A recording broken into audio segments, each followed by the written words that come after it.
I'm in the world, but not of it. I praise God every day and I love it. I say what I want and I say what they want. I stand for the truth and what's right and they don't.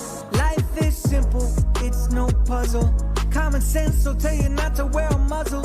Fear no evil, trust no people. When in doubt, shout, I'm a believer.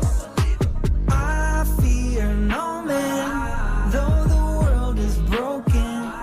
God, shine your light on me. I fear no man, though the world is broken. God, shine your light on me.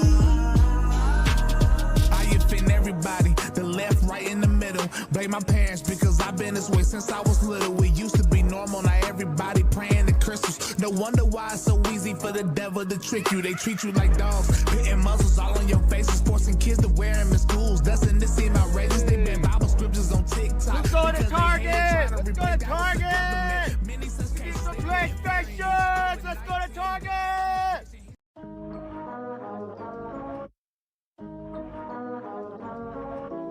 I'm in the world, but not of it. I praise God every day and I love it. I say what I want and I say what they want. I stand for the truth and what's right and they don't. Life is simple, it's no puzzle. Common sense will tell you not to wear a muzzle. Fear no evil, trust no people. When in doubt, shout, I'm a believer. I fear no man, though the world is broken. God, shine your light on me. I fear no man, though the world is broken. God, shine your light on me.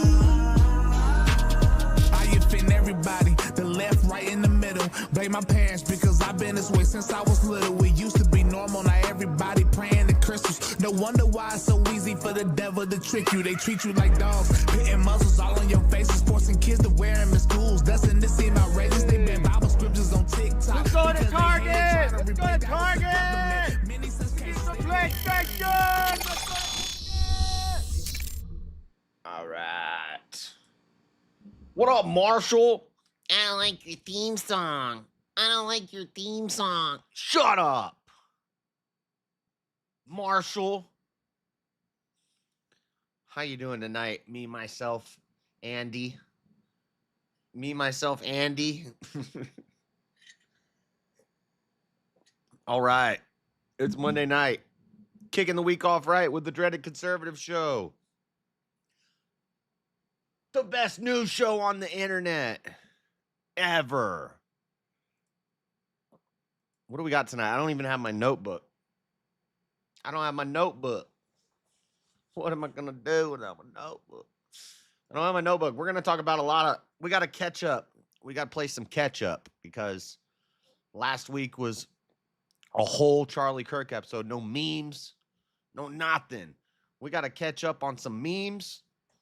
We got to catch up on some news. Lots of shootings going on. It's a dark time in the world, in America. Why are all these saying redirect? Hold on a second. I don't know why it does this. Anyway, a lot of violence, a lot of darkness going on in America. It's not a happy news day. The Evergreen school shooting, we got everything on that. The suspect on that. There's some conspiracies bumping around. I don't know if they're true yet. I got to stay off of X. So we have the Evergreen shooting, which happened on the day Charlie Kirk was shot. So that's kind of old news by now. But, you know, this one flew under the radar. The left will say it's because he was a white supremacist, and the right just wants to not talk about that. They just want to talk about Charlie Kirk. But then I see stuff from the right saying, well, his daddy was a transformer. He was a radical transformer daddy. I don't know what's true. We'll read what the news says, and then maybe I'll show you some pictures on X of what they're saying about this Evergreen shooter. And then there was another shooting in Minneapolis. 2 homeless camps shot up. I don't know. Somebody's out in Minneapolis just going homeless camp to homeless camp, just lighting up tents. Some people would probably say that's a good thing. That's not nice. It's not a good thing. That's not a good thing. I know we got to clean up the homeless problem, but come on, that's not how we do it. America. So 2 homeless camps shot up in Minneapolis, and then 3 officers ambushed in Pennsylvania by a shooter. 5 police officers shot, 3 killed in Pennsylvania. We'll look at that story. And then from that, we'll lead into something totally different. Jimmy Kimmel getting fired. What does it mean? Is Trump an authoritarian, totalitarian dictator? Is he using the powers of the government to control the media and stifle voices of opponents? We'll find out today. Or did Jimmy Kimmel just suck? Nobody wanted to watch it. So they're like looking for a reason to pull the plug, and they pulled it. Could be a bit of both. We'll find out today. And then the last segment. Oh, but that also leads into a shooting. Some guy on the day that Jimmy Kimmel got fired just started shooting into the ABC building. You know? So they kind of tie in. It's a segue when the time comes. What's up, Jeff Hewitt? What's up, Mark97? Persecution of the poor. I don't know, man. It could just be a crazy guy. Some serial killers and crazy people just like to kill hobos because they're not like, there's less chance you're going to get caught if you just have no connection whatsoever to the person. It's just like a random hobo. But 2 separate homeless camps in the same day get shot up. Are they connected? We'll find out. Last segment that we'll talk about is Trump is going to make Antifa terrorists. I thought they already did this. I have a thing from earlier in the year. Marjorie Taylor Greene raised this on the House Judiciary floor, the Resolution 26, which I thought then they made Antifa terrorists, but now they're really making Antifa terrorists. And so all these dummies on the left on X are like, I'm proudly Antifa. Dude, I hope he labels you guys terrorists and you all go to jail. Antifa are the worst. We're going to have to do a full, like, we'll touch on it a little today, but I didn't have time to put together, like, maybe on Saturday, that's what we'll do is we'll look at the history of Antifa, because Andy, he gay, but he's doing a lot of good reporting on Antifa, and I've had some run-ins with them myself, so we might have to Saturday night do a longer breakdown on the history of Antifa terror, in case you missed it. Because they're not a group, right? They just wear uniforms and all black and, come in formation and have... Anyway, and look, they are making the anarcho-commie flag part of the Antifa flag now. I knew it. It's not a new brand. People are like anarcho-commie popping up as popular as like a new branch. It's not part. That's Antifa.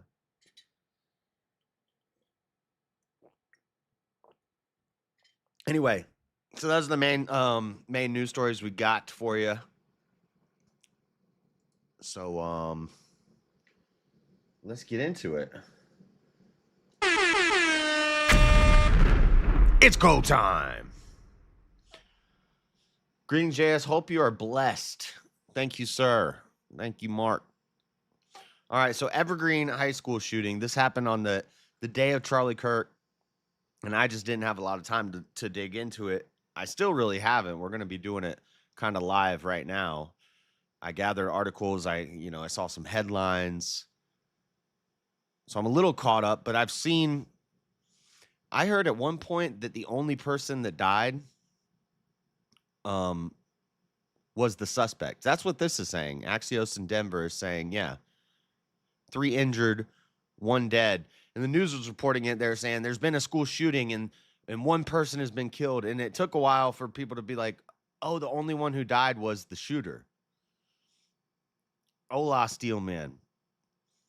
And, we got to find out, of course, The left is saying he's a far right radical. The right saying he's a transformer lefty. Where does the truth lie? We'll have to find out. From Axios Denver, what's this headline say? Evergreen High School shooting leaves suspect dead, 3 injured. The suspected gunman who shot down 2 students before shooting himself, so how are 3 injured? Maybe like in the commotion.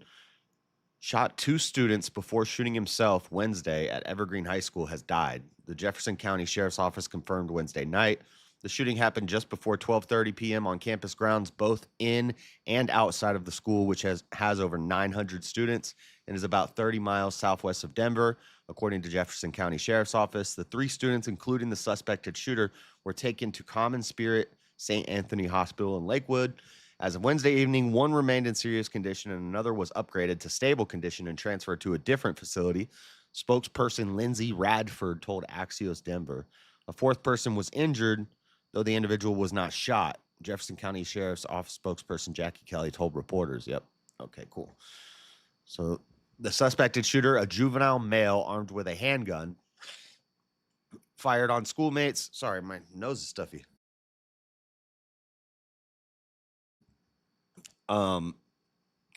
Where was I?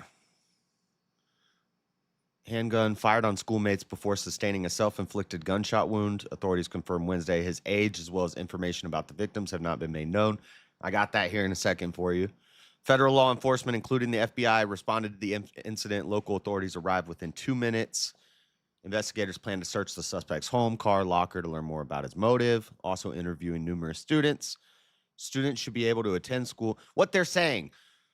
I wonder if they're going to be talking about the gun. It's just a handgun. So, we got a revolver and we got a bolt action rifle used in shootings on the same day. They're not just coming for the ARs. Students should be able to attend school safely and without fear across our state and nation, Colorado Governor Jared Polis said in a statement, adding he was closely monitoring the situation. Before it happened, zoom out, the Colorado school shooting unfolded just 2 weeks after a shooter opened fire at a Catholic school in Minneapolis, killing 2 children. Colorado has a tragic legacy of school shootings and theater shootings. With the 1999 Columbine High School massacre, they had another one. They've had a ton in Colorado. That's because they're putting something in the water out there. Putting something in the water out there in Aurora. Where's John Mosman? He's been drinking that dang Aurora water. You gotta be careful drinking that.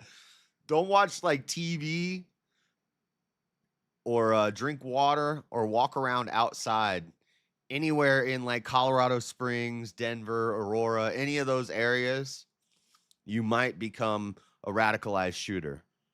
They're doing something with the wavelengths in the air or the water or something out there. They're doing some monarch mind control through the wavelengths, experimenting on people in the military, all those military bases and like bunkers in the mountain. They're doing something out there. I don't know what's going on. All right. So that's Axios Denver. Let me see here. The Colorado Sun has been reporting on this a lot. This didn't get huge national attention because it got, probably rightfully so, Charlie Kirk's assassination, much more important, much more of a watershed movement than, just another crazy kid that went to school and did this. Let me go to here. By the way, guys, hit the like button. Go, if you like it, tell a friend. If you hate it, tell everybody. Go share the stream out. All the good stuff. Let's keep filling this dono bar. I know I doubled it on you. That's not nice. You succeeded at something and then I ripped it away from you. And it's double now. The Colorado Sun, Evergreen. At first, it looked like the boys were wrestling, but as Delmer Martinez approached in his work van, he could see that one of the 2 teenagers entangled in an intersection near Evergreen High School was holding a gun. The armed boy waved his weapon around, pointing it in all directions, and then suddenly fired a shot into what Martinez thinks was the other boy's rib area. The wounded teen collapsed. The boy with the gun began to walk away nonchalantly up a road leading to the school. That's when law enforcement started pursuing the armed team. A sheriff's deputy repeatedly shouted at him to drop the gun. Martinez saw the boy open a vest and reload the firearm. Then another shot. The Colorado Sun interviewed survivors and witnesses and pieced together information from law enforcement and records to develop a moment-by-moment accounting of the shooting last week at Evergreen High School. Desmond Hawley, 16, critically wounded 2 classmates September 10th before fatally shooting himself. Why did he need to reload? One of Hawley's victims, 18-year-old Matthew Silverstone, remained in critical condition Tuesday at St. Anthony Hospital in Lakewood. The other, whose identity has not been released, was in serious condition at Children's Hospital, Colorado. There are still many unanswered questions about the shooting, like where Hawley got the revolver used in the attack, which he was too young to purchase, and the shooter's exact moments during the day. But it's on the, and here we go. He got it from his dad. Well, who's his dad? Even if I don't even know if this stuff is true. I'll show you what they're saying, who they're saying his dad is. I'm gonna have to find it. I don't have it saved for some reason. I'll find it in the background while I talk about this. What the heck? I missed your shits the other night. So what was the verdict? Was Hitler leftist or on the right? I say he leans right of center. Far authoritarian, right of center, due to his socioeconomic policies and his lack of true religious conviction. He might have had some demon in him. He might have been a deist. He believed in something, but it wasn't it wasn't the God of Abraham. It might have been Daddy Satan. But yeah, he was a lefty. Because all of his other radical views could be left or right. The ones that are specifically left pull him to the left, which is the socialist policies. Isn't that what I said? I don't know what you said. I don't remember everything. Hold on a second. Why is it doing this?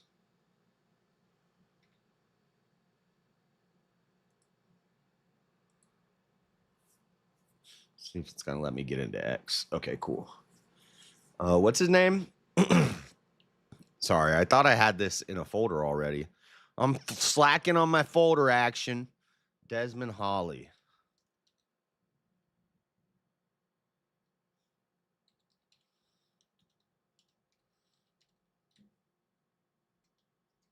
So he's the shooter. Okay, yeah. I'll show you this in a minute. I don't know if this is real, but a lot of people are reposting it. This picture of this Desmond Hawley kid's dad. Looks a little weird. FBI alerted to shooter's online activity. But see, here's the interesting part. The story of the shooting at Evergreen High School begins months before. Of course it does. Of course. I'm sure you've been tracking this kid since he was like 8 years old. Begins months before the first bullet was fired on the campus of 900 students tucked into the foothills of West Denver, probably near one of them secret bunkers. That's when the Jefferson County Sheriff's Office said Hawley was radicalized through an extremist network. Now, that's very vague. Radicalized through an extremist network. On social media, the teen engaged with conspiratorial, anti-Semitic, and white supremacist content. Now, what we learned when we were dissecting was Hitler left or right is that anti-Semitism and white supremacy, racism, are neither right nor left. There's white supremacists on the left. Joe Biden's damn, mentor was a grand dragon in the KKK. So don't tell me there ain't no dang lefty racists and lefty J-Spurgs, because there are. He made references to the 1999 shooting at West and Columbine High School. Dylan and Eric were gayer than a $3 bill, by the way. His TikTok profile pictured was an enhanced image of the gunman who killed 6 people and injured 14 others near the University of California, Santa Barbara in 2014. Holly's online behavior included joining a website featuring videos of people dying. I mean, what kid didn't do that? Was so disturbing that it caught the attention of the Anti-Defamation League, which alerted the FBI. Wow, so the ADL's been tracking this kid. The FBI said it launched an investigation, but it never identified Holly as being behind the online activity. The team wasn't using his name on the internet. Shocker. In July 2025, the FBI opened an assessment into social media account user whose identity was unknown and who was discussing the planning of a mass shooting with threats non-specific in nature. The Bureau said in the statement first reported by 9 News, we continue to work this assessment investigation to identify the name and location of the user up and until September 10th, 2025. During the assessment investigation, the identity of the account user remained unknown, and thus there was no probable cause for an arrest or additional law enforcement action at the federal level. We just kept our eye on him. Not very closely, though. Then on September 10th, the attack began to take shape. Evergreen High School had been without a full-time school resource officer for about 10 months. Why? Why, Colorado? You got so much pot money. You can't afford to give some money to schools so that they can have SROs? What's going on? The pot money was just so great for the economy. But everybody's getting retarded. And they're going to be voting blue forever. And there's going to be more crazy people. Shut up, Andy. Much love, amigo. Hola. It's real. It's real. Is that like a play on words there? Katie Clarkson had just finished cleaning up some applesauce she spilled on her shirt. Wow. During lunch in her Spanish classroom, when she heard a loud bang and ran to the door to see what it was, she opened the door and immediately heard a second bang followed by screams. That's when the 15-year-old sophomore knew the bangs were gunshots. Just started yelling. Okay, this is just some stuff about some stories. Shooting. We are having a shooting. It's fucking real. Hide. I'm coming. There's shooting. There's a gun. There were gunshots. Like in your school. I'm scared. Calm down, Katie. Okay, well, this isn't giving us any information. This is what I wanted to watch. Is this shortly after doorbell ring cam footage. Doorbell camera shows kids fleeing the Colorado shooting. Thanks for stopping by. If you'd like to leave a message, you can do it now. Why is it? Get that off my screen. Holy cow, there's a ton of them. Yo, ring the doorbell. Oh, I know these people.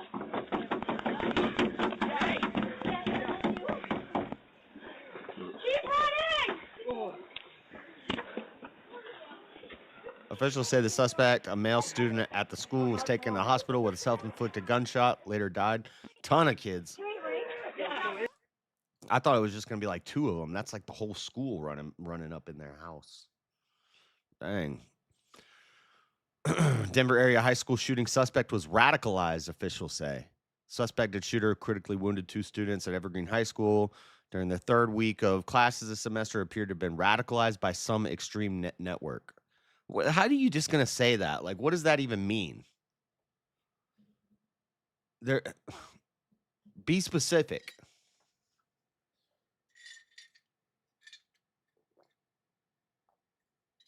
He took the school bus to school that day, and he had a significant amount of ammunition. He roamed the campus searching for new targets as he shot out windows and lockers covering a huge area of the school. He would fire, reload, fire, reload, fire, reload. Kelly said this went on and on. But he only hit 2 people. So I'm guessing somebody tried to wrestle the gun from him, is the way that one story was editorializing it. I actually think I might have a clip about that kid that stopped him and got shot. Disturbing online posts about the online radicalization of the 16-year-old who opened fire inside his Evergreen, Colorado high school, wounding 2 students. CBS's Anna Schechter reports the Anti-Defamation League says it flagged troubling posts months before the shooting. It's become all too familiar. I heard gunshots and I ran.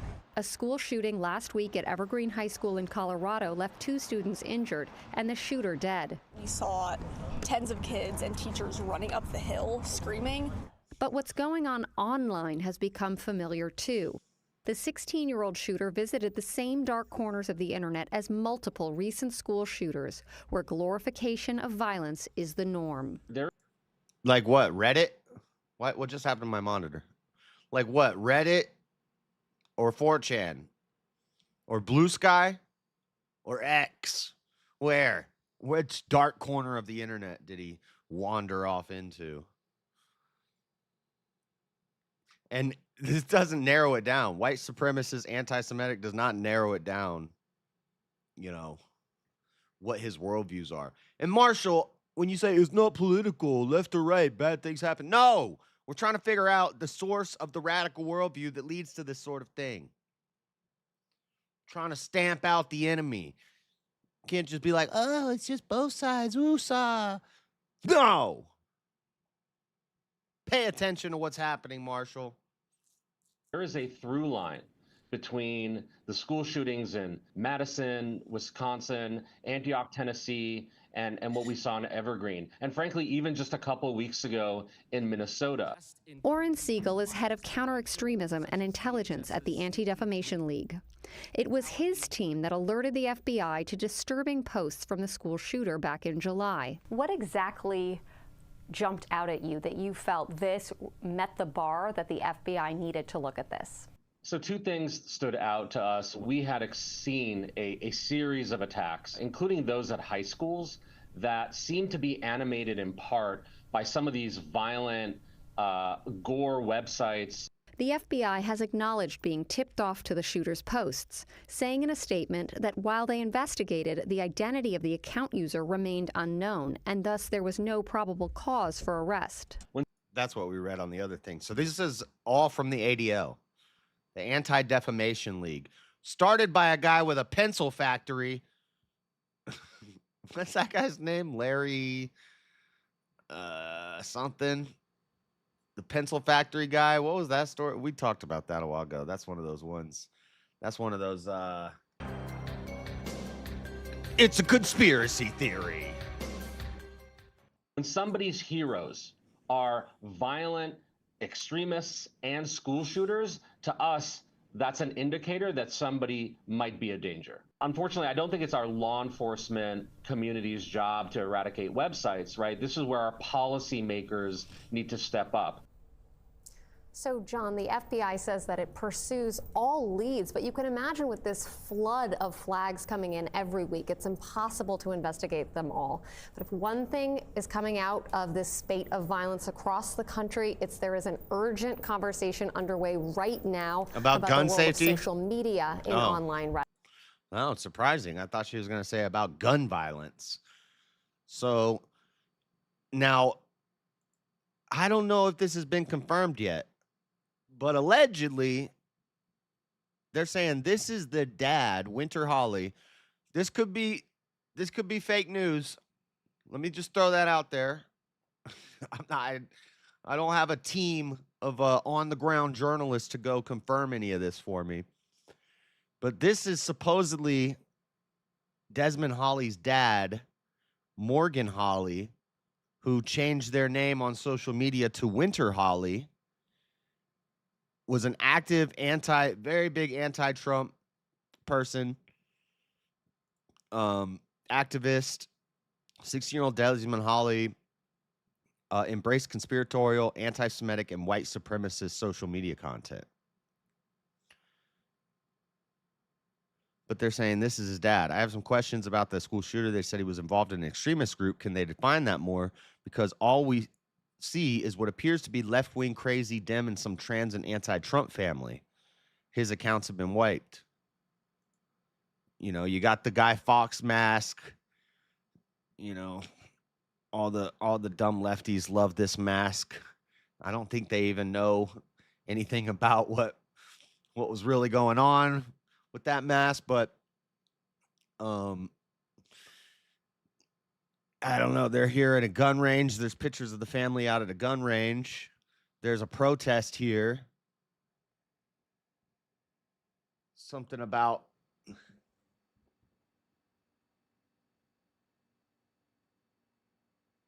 eggs are too expensive.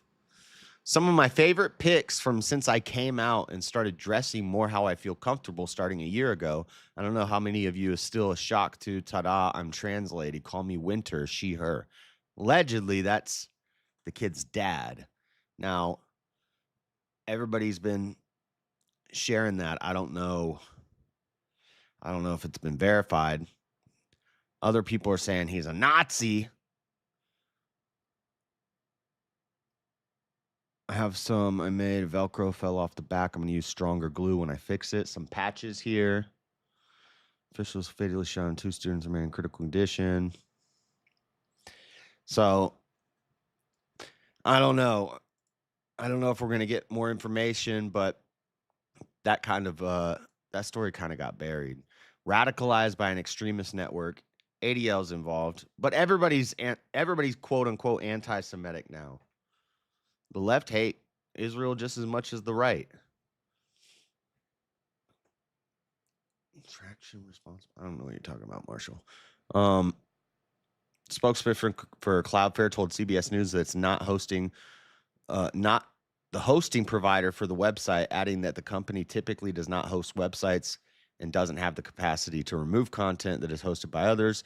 Siegel said the ADL shares their findings with law enforcement agencies across the country. He did not specify an agency or the specific report. Siegel said understanding incidents perpetuated by people stop moving, influenced by nihilistic online spaces as a broader trend rather than one-offs could be a step toward preventing violence. So that's what we know. 2 people injured. I think by now, they're both all right. All they say is radicalized by a network, anti-Semitism, white supremacist, gore websites, but none of the mainstream media is reporting on those pictures on X. So I don't know if those are confirmed, but who knows?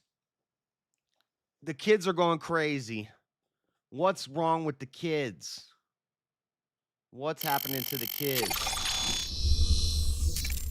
I think inevitably, I don't know. It seems too convenient that a revolver style pistol and then a bolt action rifle are used in shootings on the same day. I don't know. The guns are violent, guys. These are some violent guns out here. Hold on one second.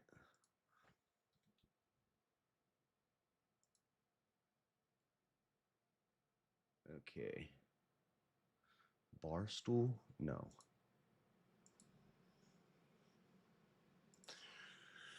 So that's that. That's that story. That's what's going on there. Desmond Hawley. I thought I had an article about the kid who wrestled him. Let me see if I can find that real quick.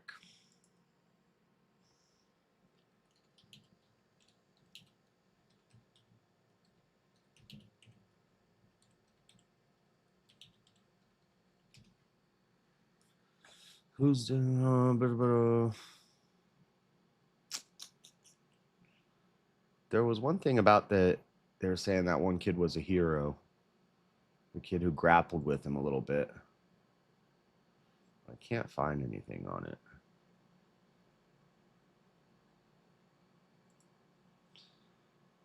According to the publication, 5 days before the attack, Hawley posted a video on TikTok of himself wearing a black t-shirt emblazoned with the word wrath, similar to the one worn by the shooters during the 1999 Columbine massacre.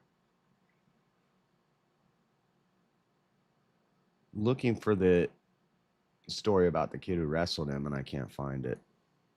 But that's that. That's the evergreen thing. There's a bunch more. So then a couple days later, September 16th, Minneapolis. I always add an extra N in there. I say Minneapolis. That's not how you say it. There's only one, or there's 2 N's. Minneapolis. 2 homeless shooting encampments on the same day. 13 people hurt in 2 mass shootings at Minneapolis homeless encampments on the same day. It's from ABC News. At least 13 people have been wounded, 5 critically, in 2 shootings that erupted over a span of 12 hours at homeless encampments in Minneapolis, with the city's mayor saying he wouldn't be surprised if they are connected. The shootings on Monday marked the 4th and 5th mass shootings to occur in Minneapolis in the past 3 weeks, including Little Somalia.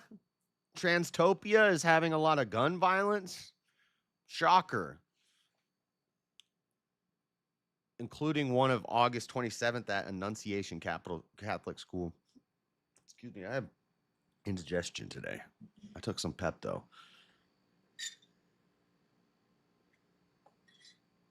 Coffee's not really helping it, though.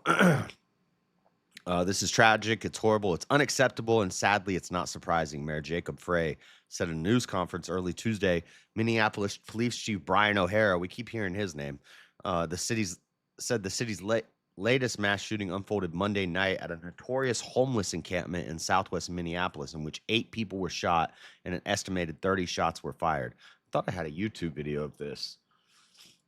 Let me see. I think I can find one real quick. This is going to America armed and dangerous. There are now some 40 million handguns. Firearm. Yep. ABC going to start us off with the gun violence. Injuries represent an epidemic in the United of gun violence. Join us in this campaign to reduce gun violence. The Clintons. That stops a bad guy with a gun. Another mass shooting in America. A good guy with shooting a gun. rampage. 316 people were shot. So this is ABC News. This video is not even like about the shooting on the encampments. It's just a little mini doc they put. So you see the headline, you click on the video, and you get a mini documentary called Gun Violence, an American Epidemic. Single day. Gun violence, a topic that's deeply divisive in America. It's stupid. Gun violence. We don't say that with any other inanimate object. There's no car violence. There's no knife violence. I guess they call it knife violence once they ban the guns. Then they start talking about knife violence. Why don't you just call it like thug and crazy person violence? Country where guns are embedded in everyday life. As of 2018, it was estimated that there are approximately 400 million civilian-owned guns in America. That means there are more guns than there are people or cars in the U.S. By comparison, Americans own more guns per capita than any other country, accounting for about 40% of the world's total gun ownership. And that number is likely to increase. Since 2008, the U.S. firearm industry's worth grew 232%, making it a $63.5 billion industry. Okay, I'm not watching this 11-minute documentary about guns. Has nothing to do with the freaking story. Thanks, ABC. Homeless campment shooting.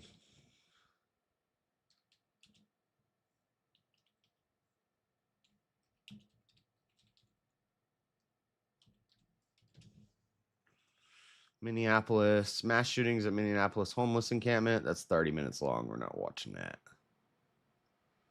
That's 11 minutes long. Here we go. Thank you, Fox. This is one mass shooting at homeless encampment. Leaves 8 people injured. Let's do this one.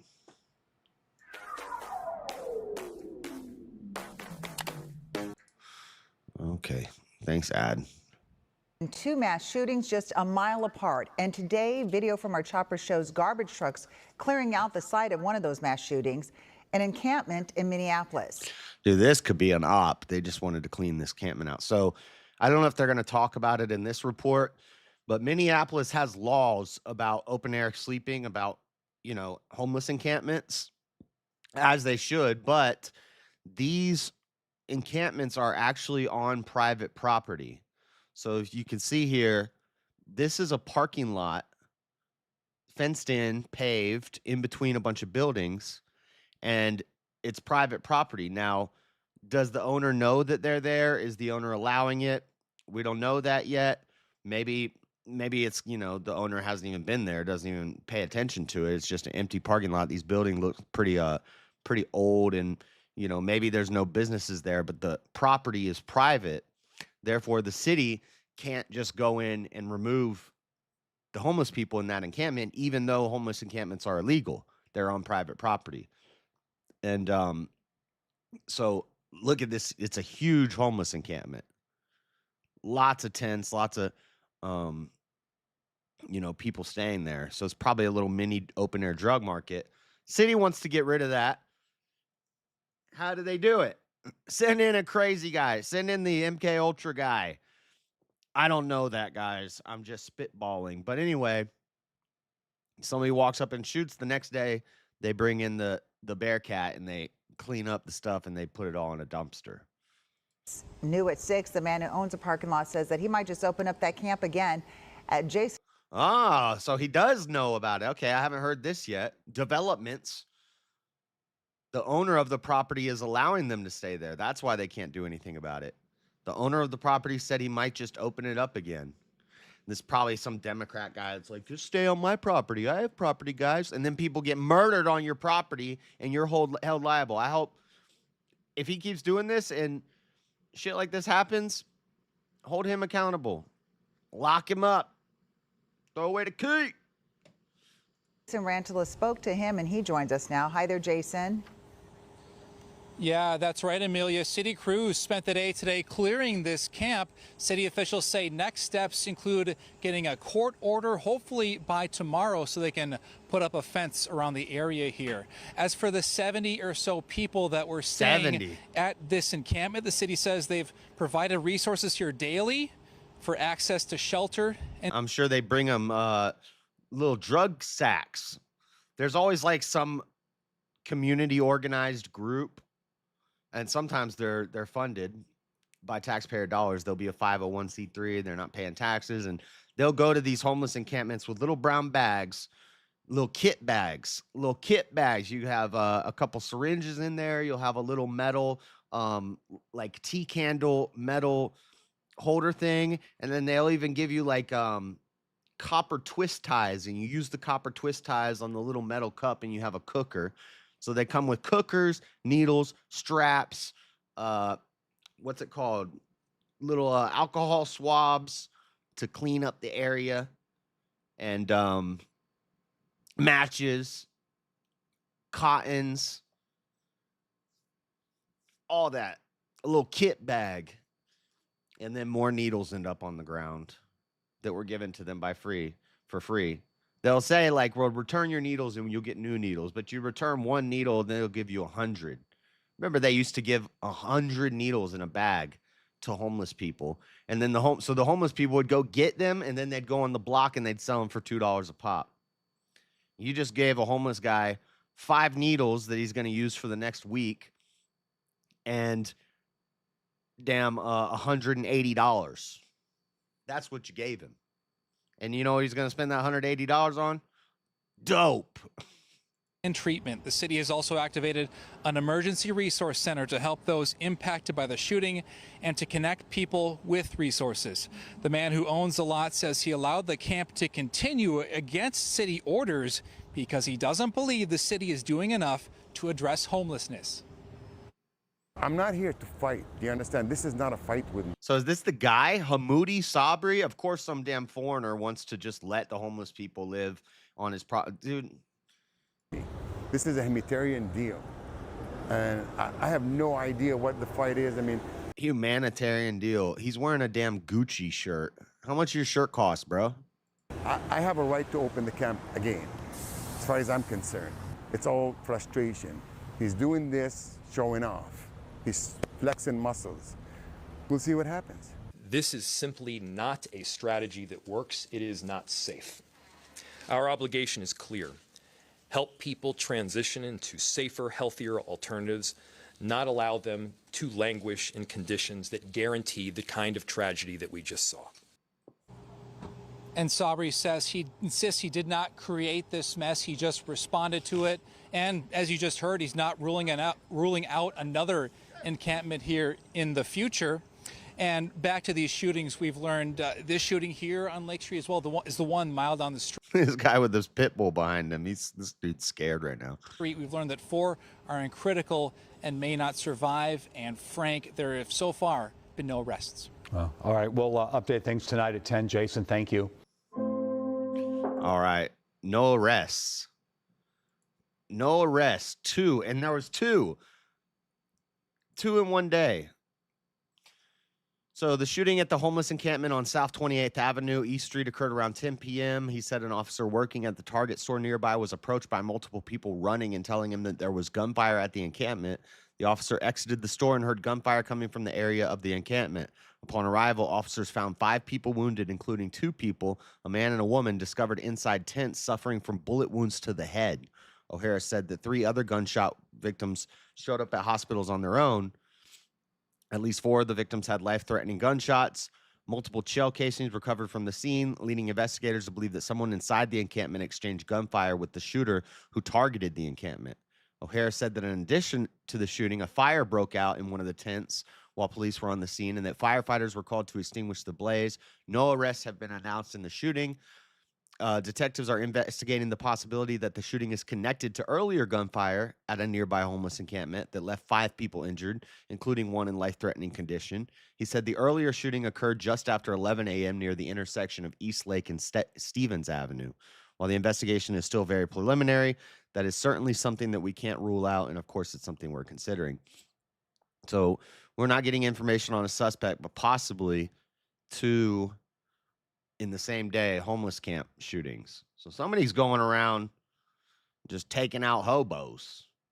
We got a vigilante hobo hunter. Lord have mercy. These homeless campings are not safe.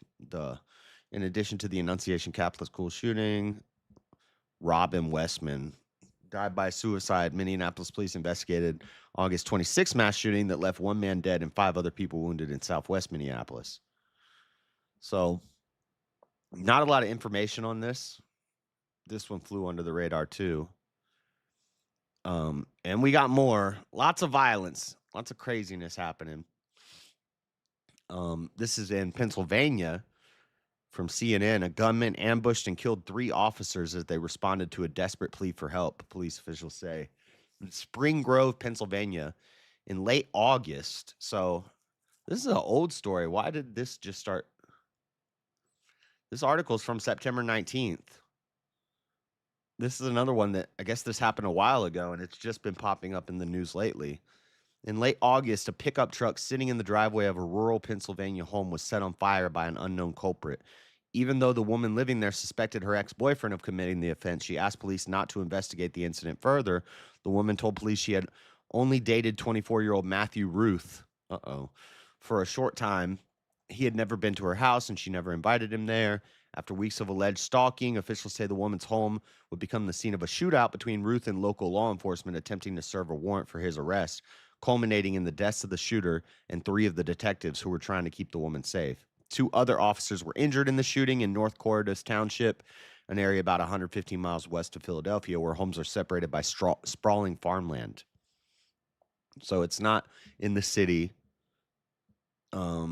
This just seems more like a domestic incident gone wrong. You know, this guy and his girl, or his former girl, and he's kind of stalking her, and he keeps showing up at her house, and he's kind of angry and pissed off about this. She calls the cops on him. The cops show up. There's a shootout. 3 officers killed, 2 injured, and then the shooter is killed. With an AR-15 style rifle strapped around his chest, the man in the photo scanned the home through binoculars just before disappearing into the night. Officials say the man's black Ford Ranger was also found a half mile up the road. Officers with the New York County Regional Police Department and deputies from the, Northern York County Sheriff's Department searched the area overnight, deploying a drone to aid in their search, Barker said during a news conference Thursday. By the way, speaking of drones, sorry, I'm about to sidetrack for a second. I was talking about they should have had drones at the Charlie Kirk event. And somebody said, you can't fly drones over a university.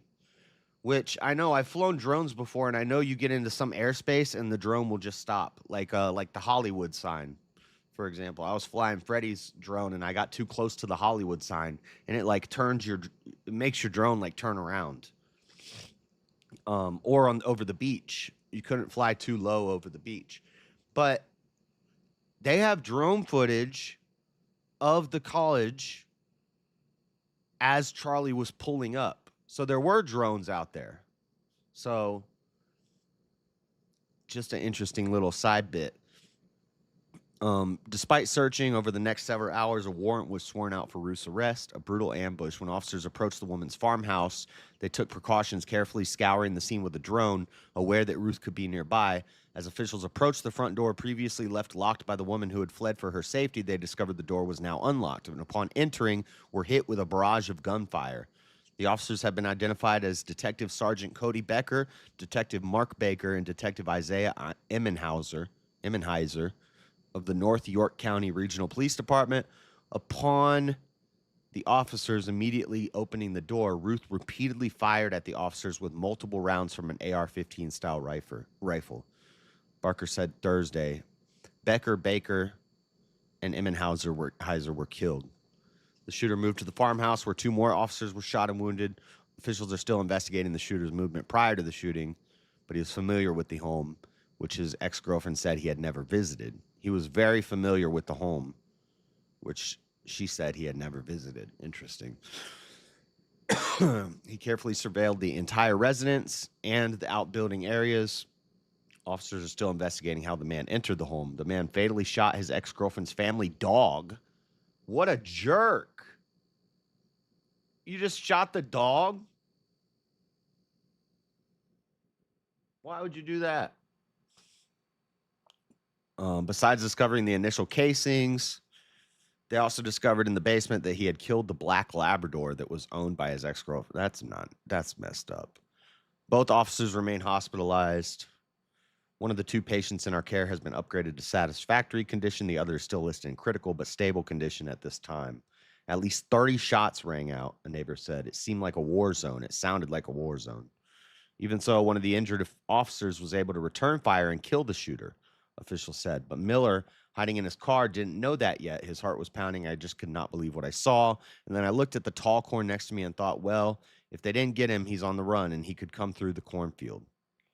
Child of the corn. So this is another crazy shooting. This is the video that we just watched. 5 police officers shot, 3 dead in Pennsylvania. This is the same story from Fox. There's going to be an ad here, isn't there? I don't know if they're going to give me an ad or not. Anyway. Over 500,000. Yeah. 5 police officers were shot and 3 killed. I'm just seeing if Fox has any sort of different twist on it that we didn't see in the other one. Authorities knew who they are and who they work for, but did not comment on the motive. Oh, there's no audio. This is just them being bay flighted or life flighted. Medivac helicopter leaves Wellspan York Hospital. Shooting involving multiple officers. 2 wounded officers were taken to hospital and remain in stable but critical condition. So that's about that. There's Josh Shapiro. The shooting came just a few months after York County officer was killed in the line of duty. Shapiro said Attorney General Pam Bondi reached out to him directly. Shut up. And said the state has the full support of the federal government. Bondi condemned the violence in an ex-post. FBI Director Kash Patel added agents are on the ground and sent prayers to the officers and their families. So this is just a crazy guy in a lover's quarrel. But it seems tactical. Like this seems trained. Like he was ready. He was barricaded in the house. He had plans. You know, he took out 3 officers and down 2 others, 5 officers, 5 detectives before he was taken out. So this guy had some training or something. Dude thinks he's John Wick, but he killed the dog What the dog do? Funny how nobody's talking about. I don't care about Gaza. Not supposed to have pew-pews near school or college campus. Anyway. So that's all the shootings. Lots of craziness. Lots of shootings going on. Lots of violence. Whoops. Lots of violence in America. It's a dark time in America. Let me see. You're not going to let me read this? I should already have a free account. Oh my God. New York Times is trying to make me pay for this article. Why would they let me see it on my phone, but now they won't let me see it? We're going to move on off the violence, but this will lead us back full circle. Because there was a shooting after this too, but I don't think anybody was injured. But the Jimmy Kimmel situation. Trump aide denies Jimmy Kimmel suspended because of White House pressure despite car threat. So Jimmy Kimmel got fired. He said some stupid stuff. I'll play the video of what he said. The FCC took him off the air, and they're saying that Brendan Carr is the commission chairman or the chairman of the FCC, the Federal Communications Commission. Brendan Carr had kind of threatened Kimmel's show on a podcast that he was on. And then they pulled the show, and they're saying Trump was behind it. He's using his power. He's being like a dictator or an authoritarian. He's using his power to stifle the media, all these things that, you know, fascists do. Why should you pull? I thought he already pulled his tooth out. So I'll show you. Where is it? I'll show you what he said. And then we'll look at the backlash from this. It's turning into a bit of a controversy.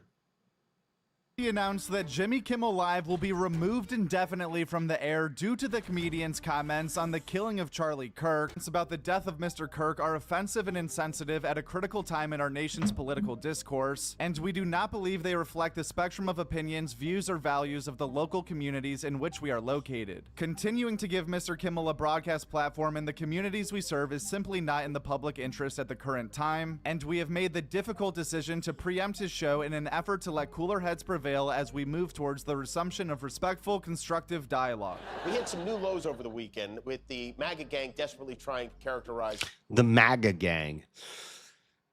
This kid who murdered Charlie Kirk as anything other than one of them and doing everything. You're an idiot. This guy's an idiot.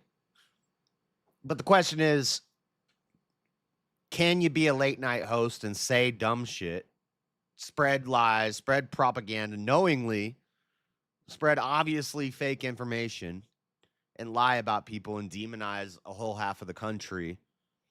You know, do you have the free speech to do that? I think ABC, the FCC, they have every right to pull him off the air, especially when he's losing money.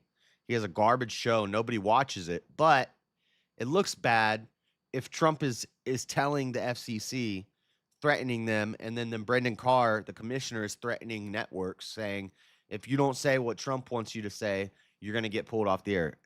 This looks like an L. Optically, it looks like an L. Do I think these people should be taken off the air? Yes. Does it look good if Trump did have something to do with this? No. It looks bad.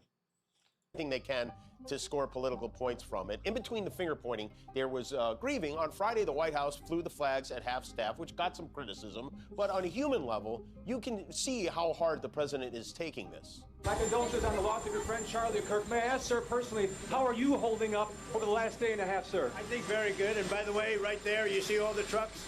They've just started construction of the new ballroom for the White House. ABC's decision to preempt Jimmy Kimmel Live. You see all those trucks?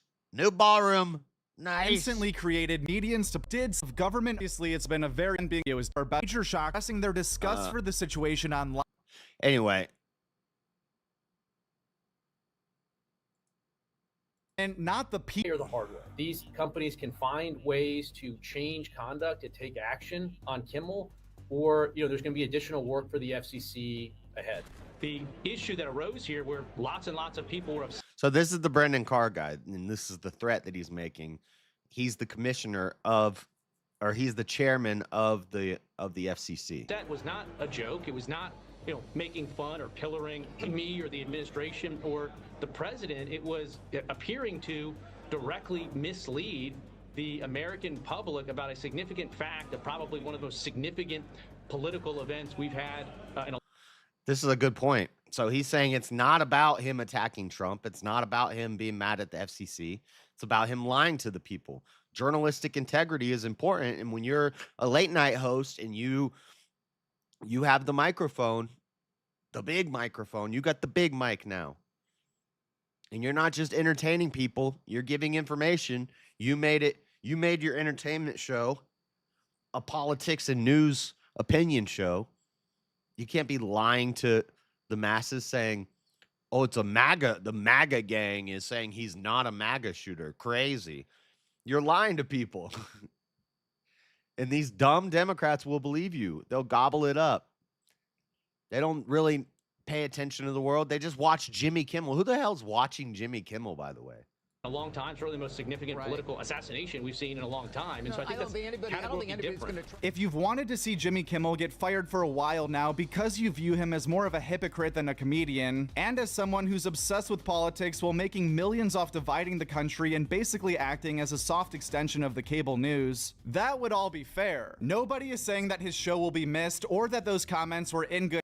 Yeah, and he's just going to say what I was kind of saying. So, CNBC, Trump aide denies Jimmy Kimmel suspended because of White House pressure despite Carr threat.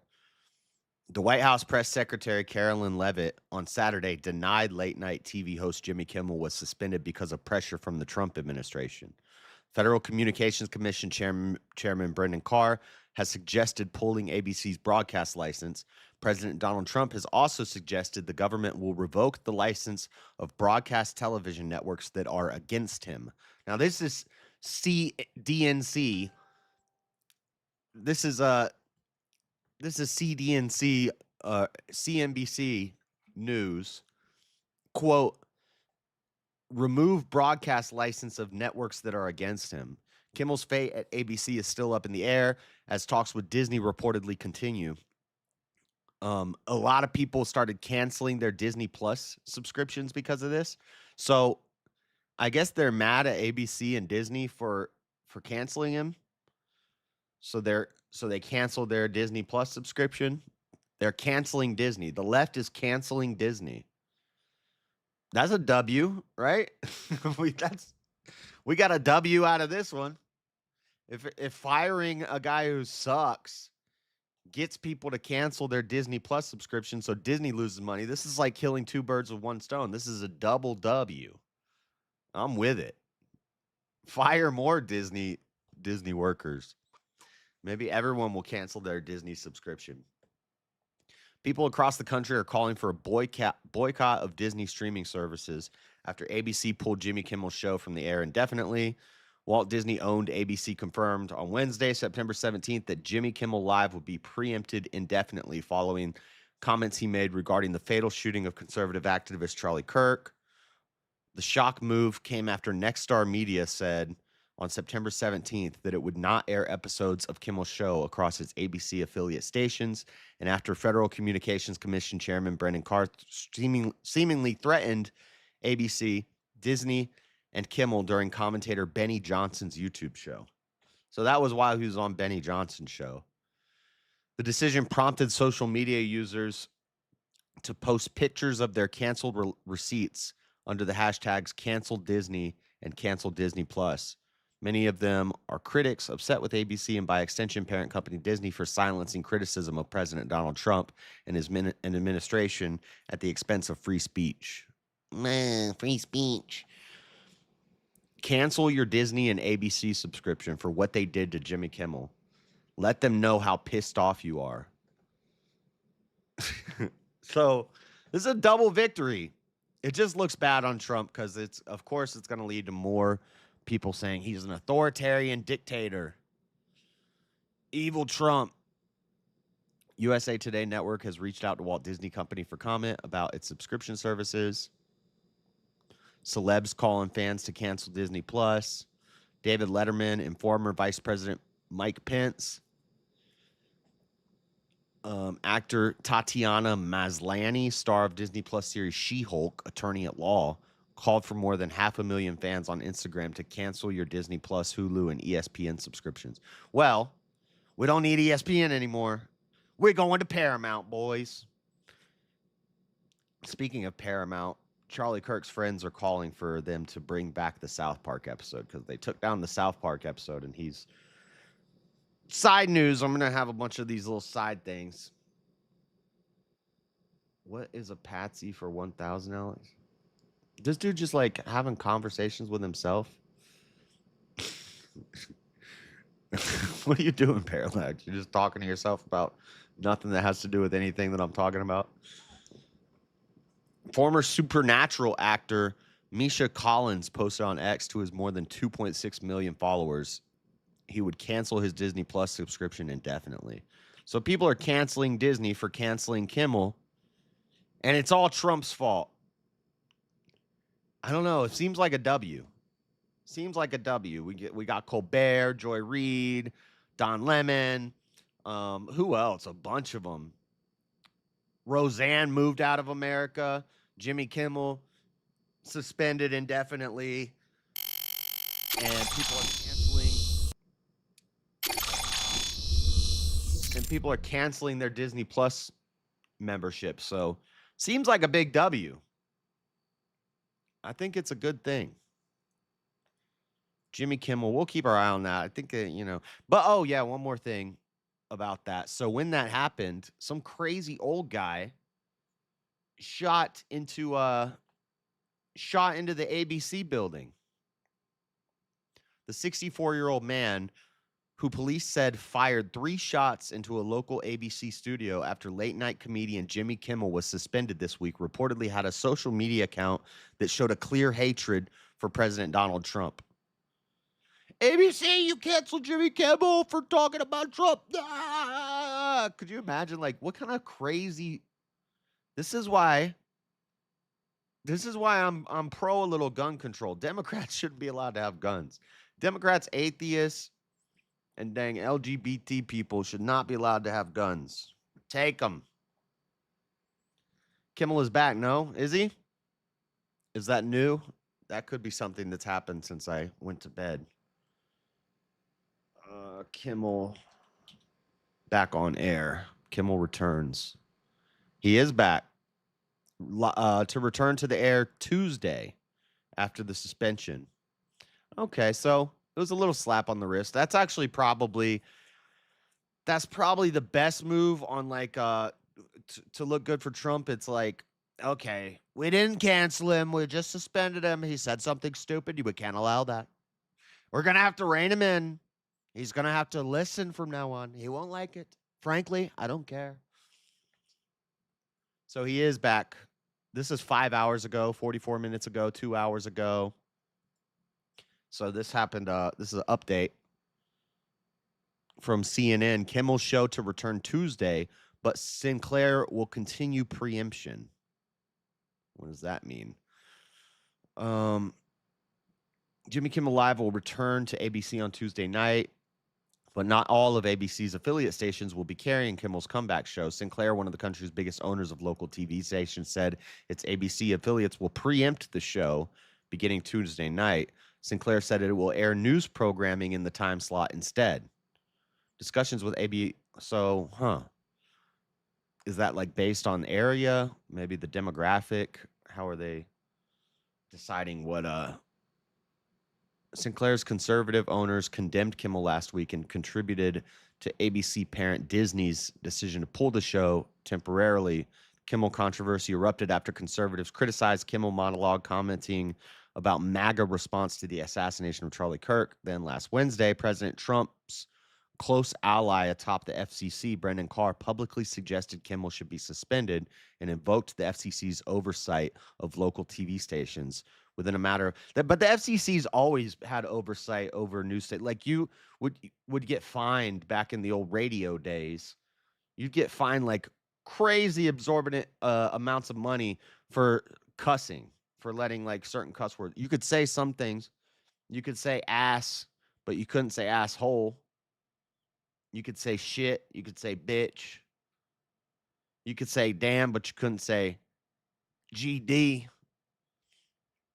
So this is nothing new. The FCC's always monitored the airwaves, and certain things you can't say. So I don't know why.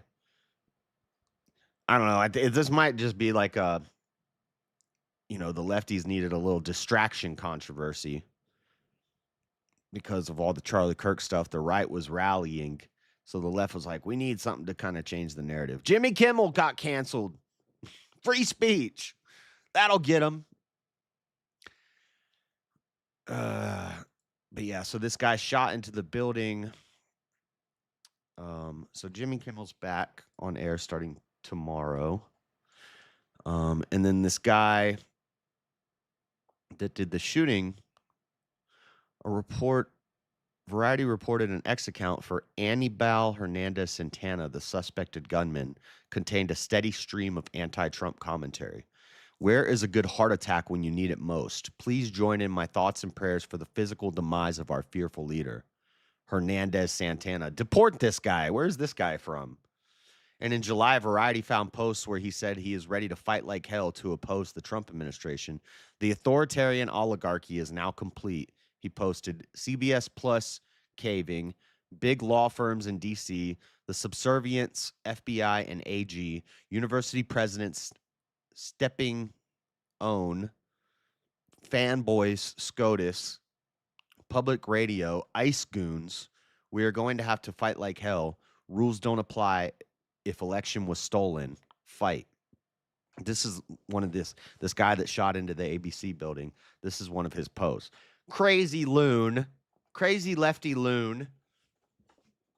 Jimmy is funny regardless. He's never been funny.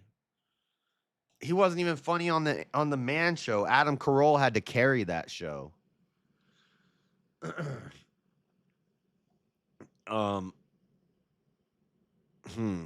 Bail was set for $200,000. Hernandez was arrested early Saturday after ABC 10 in Sacramento was hit 3 times during a drive-by shooting. He was booked and charged with assault with a deadly weapon, negligent discharge of a firearm, and shooting into an occupied building.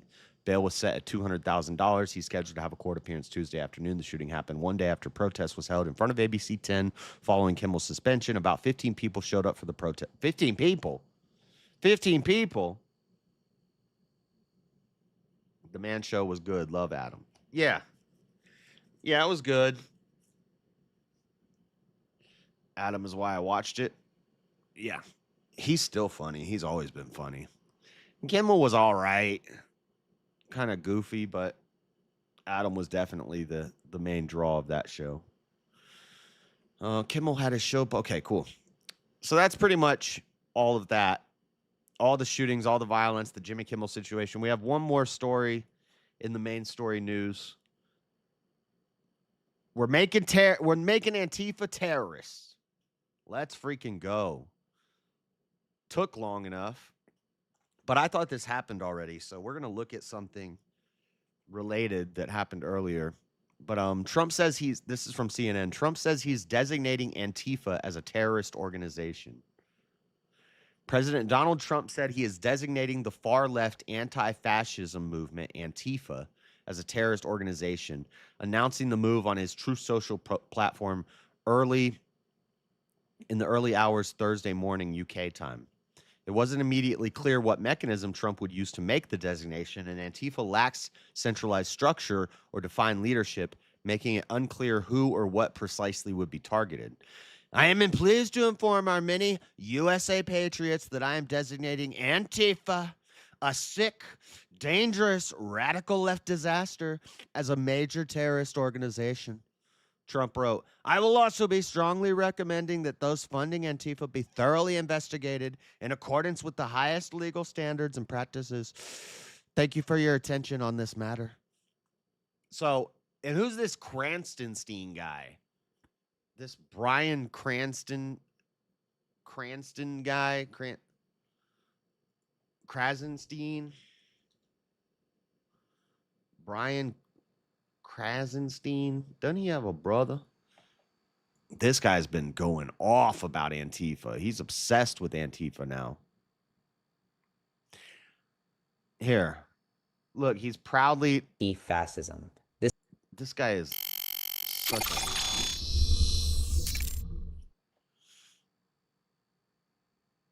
such Raise your hand if you're Antifa, meaning that you're against fascism, anti-fascism. Fascism. Are you anti-fascism? You're going to jail, buddy. This is something every American should be. Antifa, anti-fascist. Raise your hand. Sounds like you're a terrorist to me, buddy. You are not the anti-fascista of Germany. You are in a group that supports killing people to silence them. Your Antifa are the fascists. They'll say they're not a group. Anybody who's done any research into this knows that Antifa is very violent. They've been very violent for a long time. They're militant. They're organized. They form up. They come with umbrellas. They come with gas masks to these protests.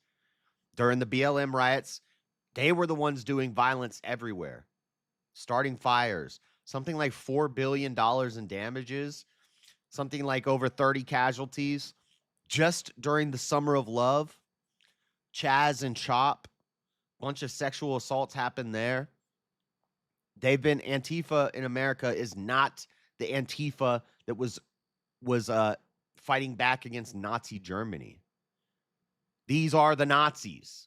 The Antifa in America are the fascists. If you have any idea, and here you see, you know, they also use the symbol of the 3 arrows. We've done deep dives into Antifa on the show before, and we'll do it again. But you see they have the anarcho-communist flag. So they're usually communists, anarchists, but they don't even anti-fascista action. They're just as fascist. In America, they are the fascists. They're geared up. They have flags, they have symbols, they have uniforms, they're organized, they amass together in formation and show up in these cities, often where they're bussed around. They are funded. So, yes, this is a terrorist group.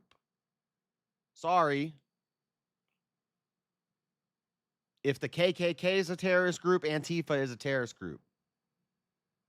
They'll say Proud Boys is a group. Proud Boys is a terrorist group. Proud Boys is a group. Look, they're organized. Antifa is way more organized and way bigger. And they're in every city. They have branches in every city. Somebody was saying, do you even know what Antifa is? Who were they talking to? It was on somebody's panel that was doing like a TikTok something. But they're like, do you even know about Antifa? It was started in Rose Park. It was started in damn Italy or Germany or somewhere in Europe. It wasn't started in California. President Donald Trump will keep a promise he first made 5 years ago. As protests swept the country after the murder of George Floyd, if he follows through with his plan announced Wednesday to designate Antifa as a major terrorist organization. But the mechanics of Trump's plan are not exactly clear. Short for anti-fascist, more of a decentralized movement than a unified organization. Bullshit. The name is loosely applied to factions of black-clad leftists, black bloc, or anarchists who show up at protests opposing the police or the government, but has also been used by several on the right, including Trump, as a sort of catch-all reference to any type of left-wing protest activity. Unlike militant far-right groups like the Proud Boys and Oath Keepers, Antifa has never had a leader, nor is there a hierarchy or a command structure.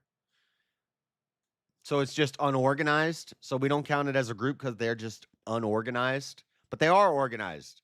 There is a leader. They just, they hide in anonymity. They don't put their face out there. They don't make it known. It was Andrew, huh? It was Andrew talking to some people on TikTok, and they were talking about Antifa. And the guy's like, yeah, Antifa started in Rose Park. You even know what Antifa is? Yeah, that's because the dude said something about fascists, and Trump was like, well, based off of that, our founding fathers would be fascists. And this guy calls in, he's like, you just said the founding fathers are fascists, bro. You're an idiot. And he had no idea what the context was of why Andrew had said that. So dumb. As a domestic movement, Antifa, unlike the U.S. State Department's list of foreign terror organizations, including Islamist groups and drug cartels that the Trump administration designated as terror groups this year, enjoys the protections of the First Amendment. The term has roots in anti-fascist movements that opposed Italian dictator Benito Mussolini during World War II and that opposed white supremacist or skinhead groups throughout Europe during the Cold War before moving to the U.S. Use of the term has rapidly grown in popularity. And you know what their battle cry is that Bella Ciao song. Na da da dee da, do re do da da, ma me da da ba da da ba da ciao ciao ciao ba da ba do ba da da da da, and da ba da do da do. This shit I'm doing is bigger than you. Do not interfere. I'm so far ahead of you because like I'm not even here. On my road. That's Hobson. He made a song with the Bella Ciao beat. That's Bella Ciao. That's what was on the bullet of one of Tyler Robinson's shell casings. Said Bella Ciao, Bella Ciao. This ties to Antifa, to the Italian. You know, it was an anarchist Antifa battle cry. Shocker. They're terrorists. Antifa killed Charlie Kirk. I don't know if I should say that because I don't know that for sure, but looks like it. Looks like it to me. Elon brought Gavin McInnes back on X. Wow. It seems like that would have happened a long time ago. If he'd let Fuentes and Alex Jones back, why did it take so long to get Gavin back? Maybe Gavin wasn't trying. Maybe he didn't care about it. I don't know. A spectrum of left-wing ideas. Groups are usually kept small, in part to prevent infiltration by law enforcement or opposing right-wing groups. Yeah, it is hard to... I could infiltrate them. I would have to make a whole different Facebook, though, and have a VPN or a separate computer. I do have a separate computer. I just need to use a VPN. But,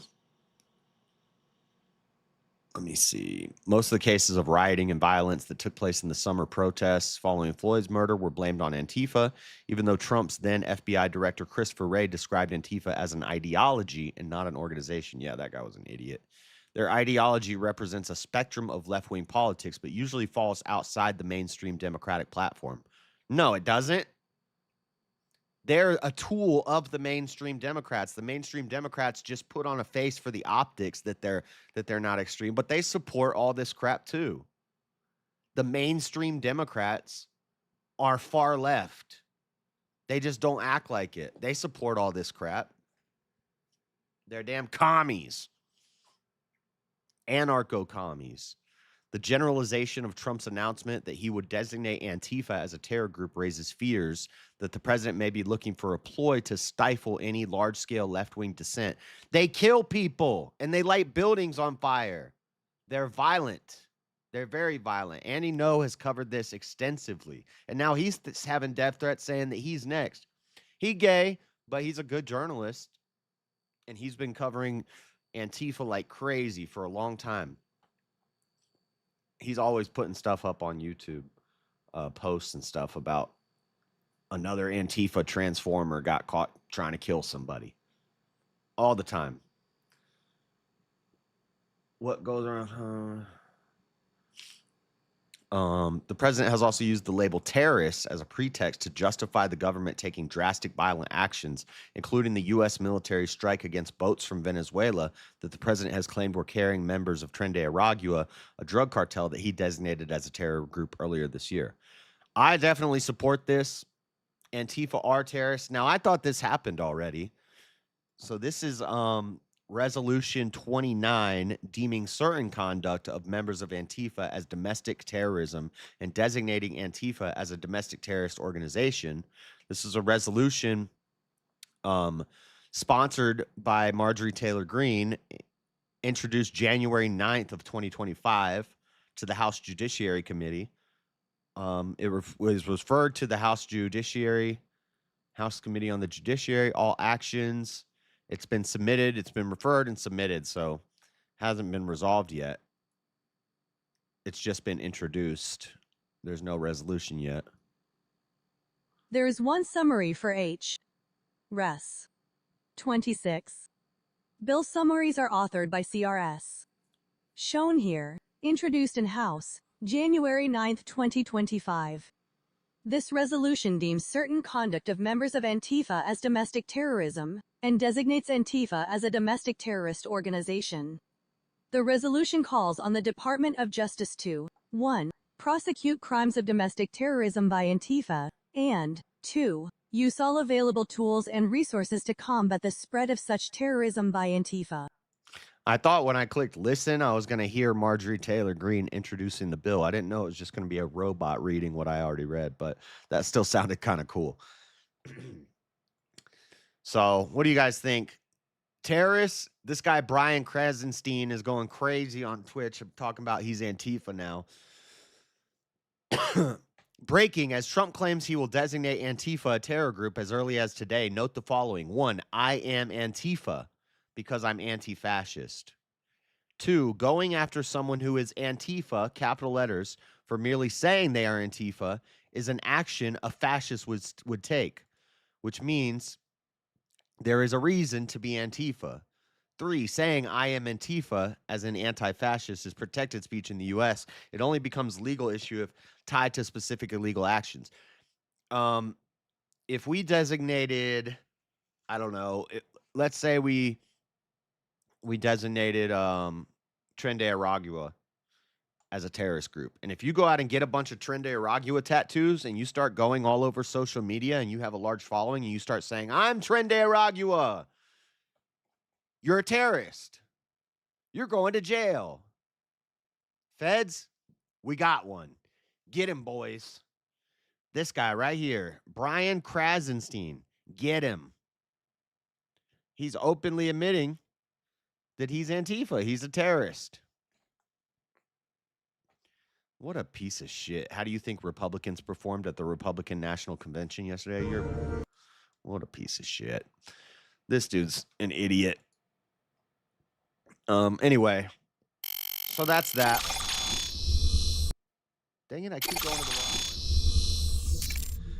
We could do, we could do an Antifa deep dive again one of these days. It's been a while. Some updates, some new things that are going on with Antifa. Maybe we'll do that on Saturday. LGBTQ MS13, LGBT low IQ STD MS13 TDA BLM PDF MAP bestiality. Bestiality gets the full name and not a letter. It'll be the last one to be added. What else we got? All right. That's it for the main story news. We missed meme review last week, so let's get back to it. What do you guys think about the meme review? Do I do it too long? Do I spend too much time going through memes? Do you like the meme review? What do you think? We've been doing it for years. Should we got to keep it going or no? What do you think? Let me get my Windows set up right.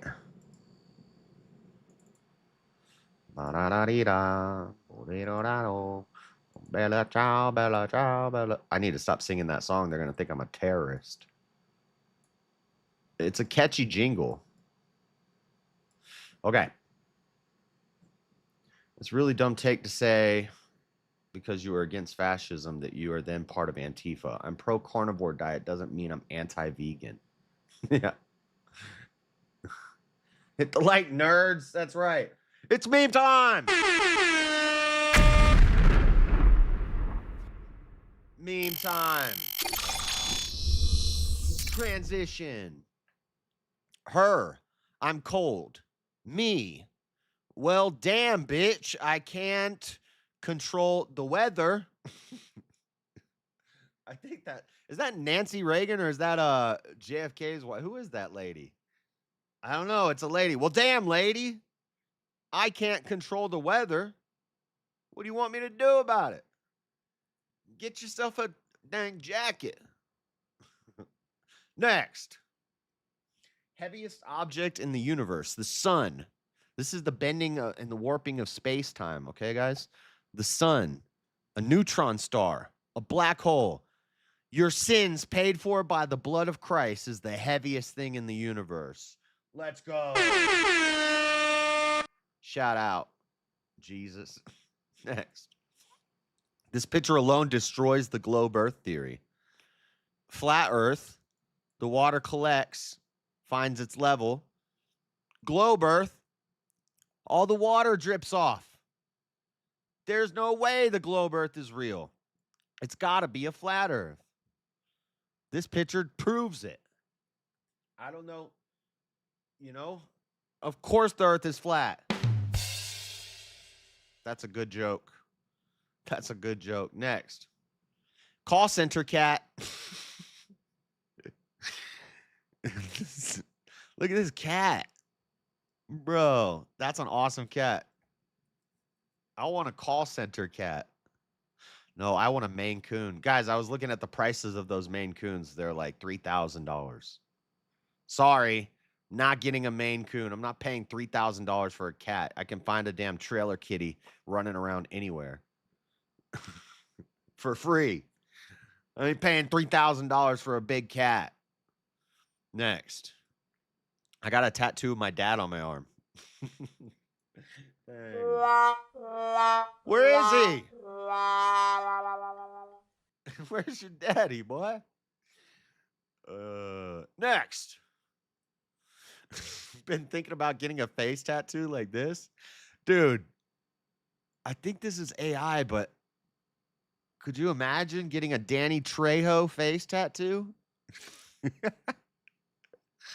Or like just somebody, a little mini somebody tattooed on your face?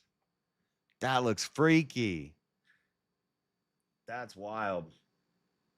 I don't know where my... How about new? Next. When the attacker walked away, nobody rushed to help Irina Zaruska. She was left bleeding out alone, terrified. Male. Probably could beat up a male. Criminal murderer. Victim. Yeah, these are some throwback memes, guys, because we didn't do meme review last week. So this happened. Don't forget this happened, by the way. Look at this. This is interesting. So I'm not going to read this whole thing, but as we look through it, after the video's release, a number of influential conservatives also accused major news outlets, including the New York Times, of ignoring the story because the crime was committed by a black man against a white woman. Notice all of the words black are uppercased. Every time the word black is used, it's uppercase. Every time a white woman, white, the white is always lowercase.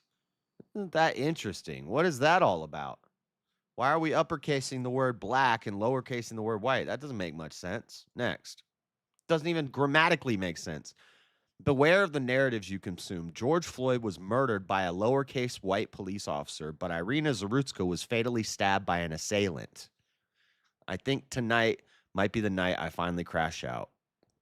George Floyd, on Wikipedia, murdered by a white police officer, lowercase white. Killing of Irina Zaruska, fatally stabbed. Her assailant was arrested. Why wasn't she murdered by an uppercase B black guy? That's interesting. Next. And here's another picture of it right after she was stabbed. Homeboy's just walking away casually. Oh, man, I gotta go. Your daughter in a country with diversity. Your daughter in a country with no diversity. Equity and inclusion. Homogeneity. Look how nice it looks. Look at the difference between these two pictures. Wow. Next. If you swap the races of everyone in this picture, Charlotte would be burning to the ground today. Told you there's kind of some throwback memes in here. But yeah, these ones have already been passed around. But yeah, what do you think would happen if this was the image that we saw? Fires, death, outrage. Next. No, I don't want no shrubs. Shrub is the bush that can't get no buds from me. Growing on the left side of my sidewalk, and I gotta cut down that tree. I don't know. I just watched a man pour nacho cheese on a sausage biscuit. Okay, cool. Next. Oh, speaking of Irina Zarutska, I don't know if this is real, guys. This was getting passed around, but this could be fake. But this is her in her bedroom, and she's got a Black Lives Matter, I Can't Breathe poster on her wall. If it's real, kind of ironic. Next. What's wrong with this picture, guys? What's wrong with this picture? Something's wrong with this picture. I'll give you 5 seconds. What is wrong with this picture? Do you see it? Do you see what's wrong with this picture? Pikachu's ears aren't correct. Pikachu's ears, these are Umbreon ears. These are not Pikachu ears, guys. Pay attention to the ears of the Pikachu. That is not how Pikachu's ears are. Next. Are you guys focused on the Pikachu? I was talking about the Pikachu ears. When you tear out a man's tongue, you are not proving him a liar. You're only telling the world that you fear what he might say. And that, my friends, It's a man, is a man. baby. Next. Oh, this is just about that Matthew Dowd guy getting taken off the air for saying dumb stuff too. So it wasn't just Jimmy Kimmel. Other people got canceled after Charlie Kirk. Next. Frederick is the best name because it has 6 names in it. Freddie. Fred. Derek. Eric. Rick. Freddie.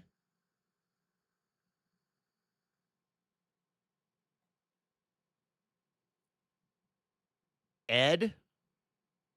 I think there's even more. Red. 7 names. You could be named Red. 7 names. Lots of names of Frederick. Frederick. You could have any nickname you want. Next. Oh, here's some bunch of idiots on the internet. Do Matt Walsh next. Now someone get Matt Walsh next. Trump next, please. Chaya Reichik. I don't even know who that is. Trump next. Charlie Kirk is dead. Trump next, please. Do Trump next. Do Matt Walsh next. A lot of Matt Walsh and Trump haters. I don't know who Chira Reichik is, but all these people need to go to jail. Next. This is nothing. I just have some news and stuff in here. This is an interesting one, a little conspiracy stuff for you. So, this book was published on September 10th on Amazon. Now, apparently this is real. Other people have reported on this, that this went on sale on Amazon the day before Charlie Kirk was shot. It's a book called The Shooting of Charlie Kirk. Now, some people have said that it's just an AI book, but that somebody thought about Charlie Kirk being shot and they released this book, and that this could be tied to the group that knew that he was, the Discord group that knew, probably Antifa. That's just a guess. That's a I don't know that, allegedly. But oh, no Pharaoh. Just an interesting little, The Shooting of Charlie Kirk, a book made by AI. What does it mean? I don't know. Next. I've inquired as to why SNES titles aren't always available for the 3DS, and Nintendo only sent me this image in response. The cartridge doesn't fit into the system. We can't fit the cartridge into the Game Boy. That's why it's not available. Next. 69 today. Love you, Mom. I really hope it's her birthday. So is it her 69th birthday, or are you saying you're going to 69 with your mom today? Love you.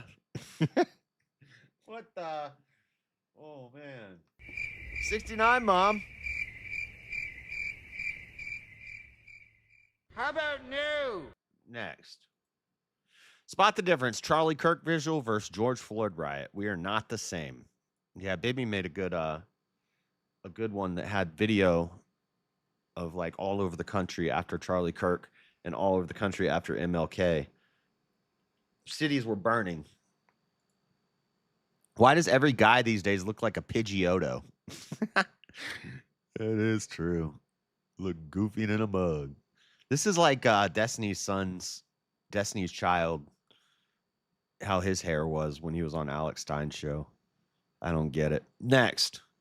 By the time you realize my worth, I'll already be making weenie-olies for somebody else.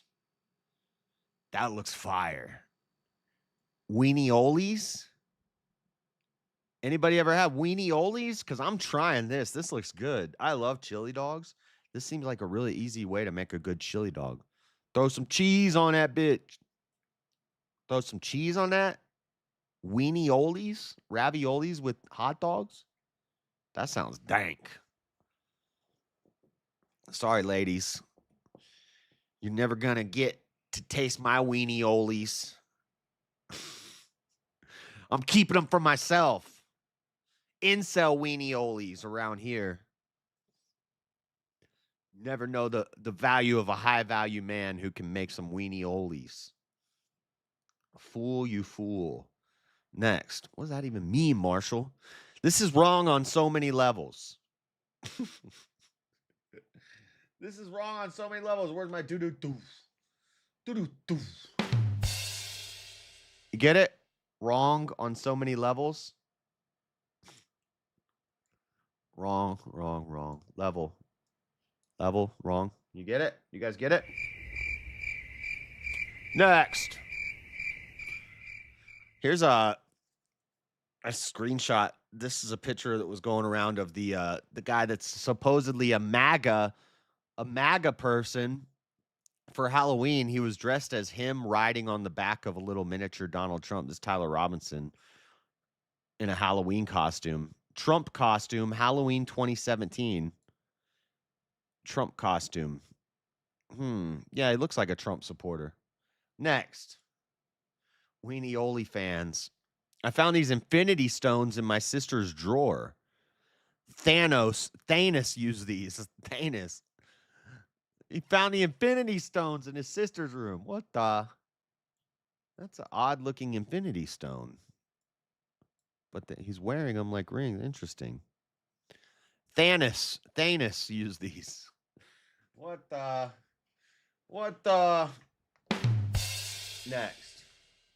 Charlie Kirk tried to show that the left could be reasoned with. In the end, the left finally proved him wrong about something they can't be reasoned with.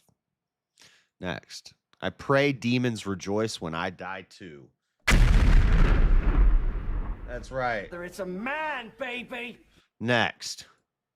Hi, I'd like a wake-up call. Here's your wake-up call. All the gun violence is coming from the left. Wake-up call. Okay, not all of it, but a lot of it. Next. Yes, I got pregnant after having a train ran on me. I don't care how y'all feel about it. If it's a boy, please name it Thomas.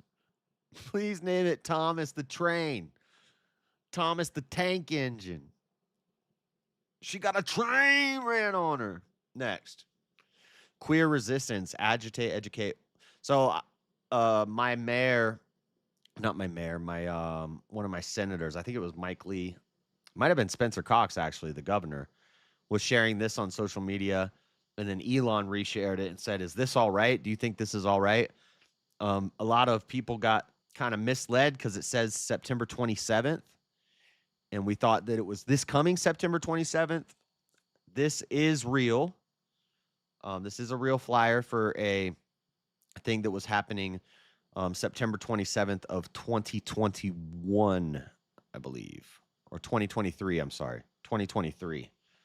This happened at the college in 2023, but it is a real group here in Utah. The Queer Resistance, Agitate, Educate, Organize, Lecture, Armed Queers of SLC and Mecca. These are groups, Armed Queers in Mecca. I want you to come learn about the radical history of the queer liberation movement. This happened in 2023, though. This is an old flyer. Fact check. Next. I'm pleased to inform our many USA patriots that I am designating Antifa. I already read this. Next. My generation will start a revolution. Your generation can't even start a lawnmower.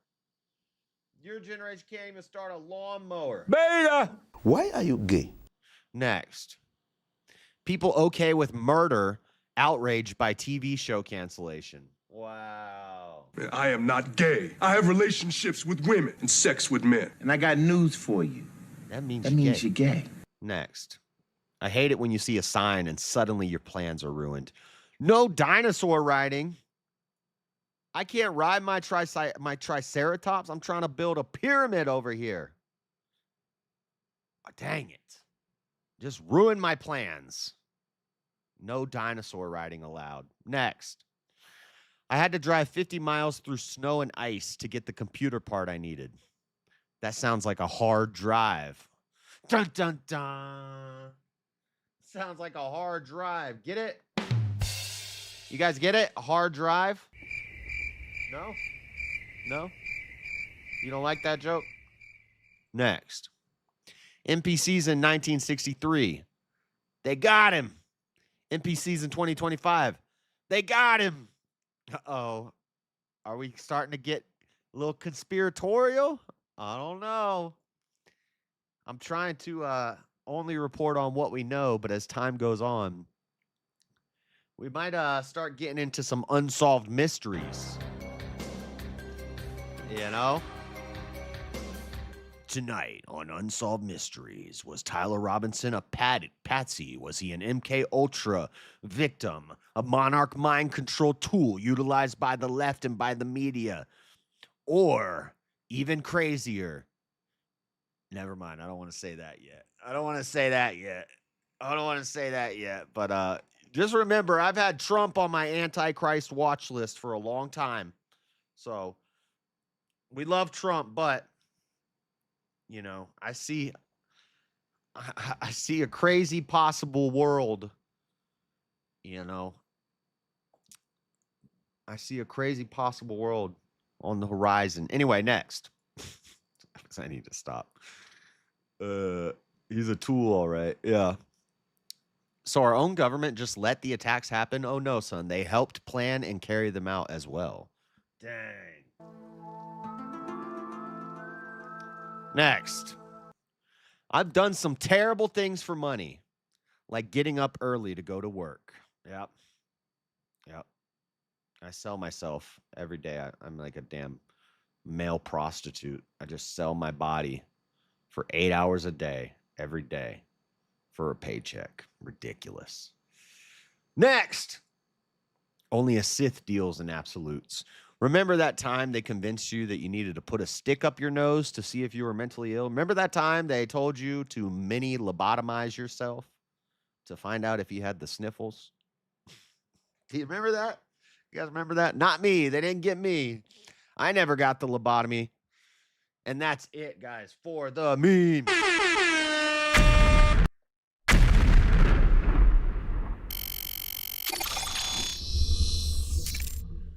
Okay. What else we got? We got some rapid fire. We got some reels. And then for the last segment, the last hour-ish,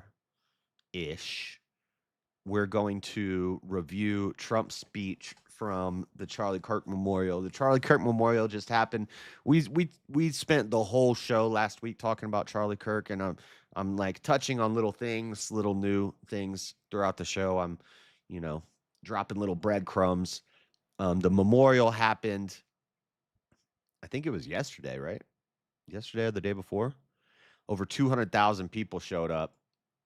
It was huge. It turned into, it was a mix between like a memorial service, a political convention, a rock concert, a mega church revival, all these things crammed into one for like 4 hours. I haven't really I've watched his wife's speech. And by the way, I thought her first speech was powerful. You know, it hit right.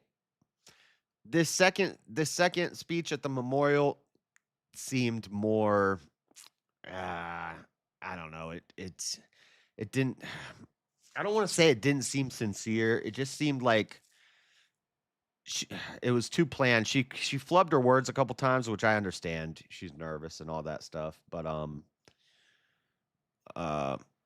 yeah, I don't know. It didn't hit right. Kirkapalooza, yeah. The second speech at this memorial with the fireworks going off in the background, it wasn't the same. It was more showy. And it did seem like a Billy Graham concert.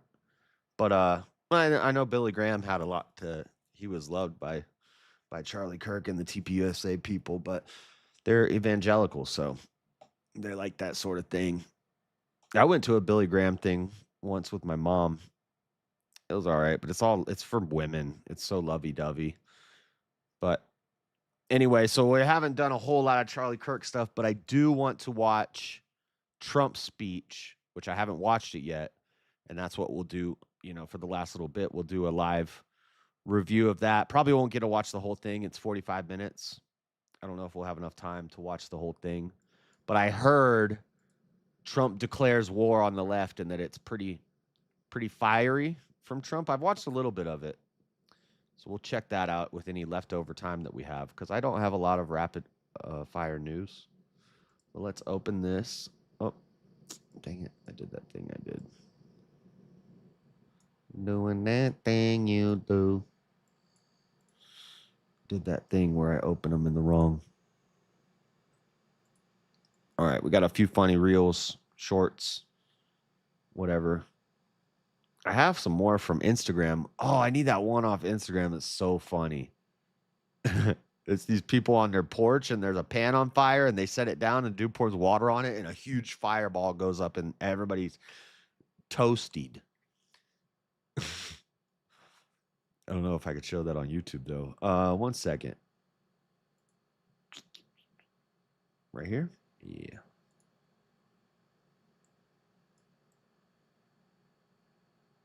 Okay. Funny real time, and then we got rapid fire news. Just a couple stories.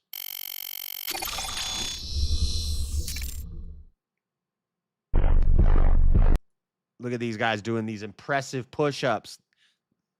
Watch how many times he claps. Wow, he clapped behind his back, and then he went down again. Oh, wow, he's clapping. He clapped 6 times. Wow. Look at this guy. This guy's a legend. Chinese finger trap. He's doing some knitting, vacuuming, playing video games, reading a book. Finish the push-up. Watch a movie. Yeah, finish the push-up. Dude, this guy's legendary. Do you see that push-up action? Wow.